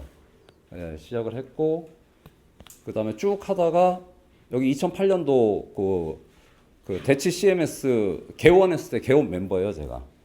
그래서 제가 이제 주로 정수를 많이 했는데 이유는 원래 이제 옛날 강사는 네 파트를 다 하거든요. 네 파트를 다 하는데 그때 각 영역별로 한 분씩이 이제 각 파트를 맡게 됐다가 일단 원장님이 제일 힘이 세니까 자기는 대수를 하겠다 해서 대수를 뺏어가시고 그 다음에 그 부원장 여자 선생님이 있어요. 이 SM 보니까 갑자기 생각났어요. 김수민 선생이라고 그 부원장이 자기는 기합밖에 못한다 해서 기합을 뺏어가시고 저는 개인적으로 기합을 되게 좋아하거든요. 그리고 저보다 먼저 들어온 그 서울대 출신 선생님이 자기는 조합을 한번 해보겠다 해서 남은 거를 제가 맡아서 이제 정수로 굳어졌습니다. 대치동에서. 예, 그렇게 시작을 했고요. 예, 거기서 6년 동안 하다가 대치 미탐에 약간 스카웃 비슷하게 돼서 그때 이제 원 회장님이 개인 면접을 하셔갖고 제가 이제 옮겼고요. 대치 미탐 옮겼고 그렇게 이제 몇 년을 하다가 네, 이제 관두게 되고, 그 다음에 이제 대구에서 한 5년 일을 했습니다. 거기서 이제 영재 입시하고 경시를 했고, 네, 뭐 그렇게 이제 제 루트는 이렇게 진행하고요. 최근에는 이제 마지막 학원, 제가 이제 학원을 근무 안 한 지 한 2년 됐거든요. 네, 개인 교수 위주로 하다가 지금 현재도 하고 있습니다. 하고 있는데, 에드쿨이라는 학원 혹시 기억하시는지. 네, 거기서 고등부 KMO를 주로 많이 했었거든요. 그래서 거기 이제 중등부도 개설하는 바람에 이제 제가 다시 거기 고등부 하다가 KMO 하다가 다시 들어갔어요. 근데 이제 갑자기 아시다시피 CMS랑 병합이 되는 바람에 제가 CMS 나온 이유가 좀 기구하거든요.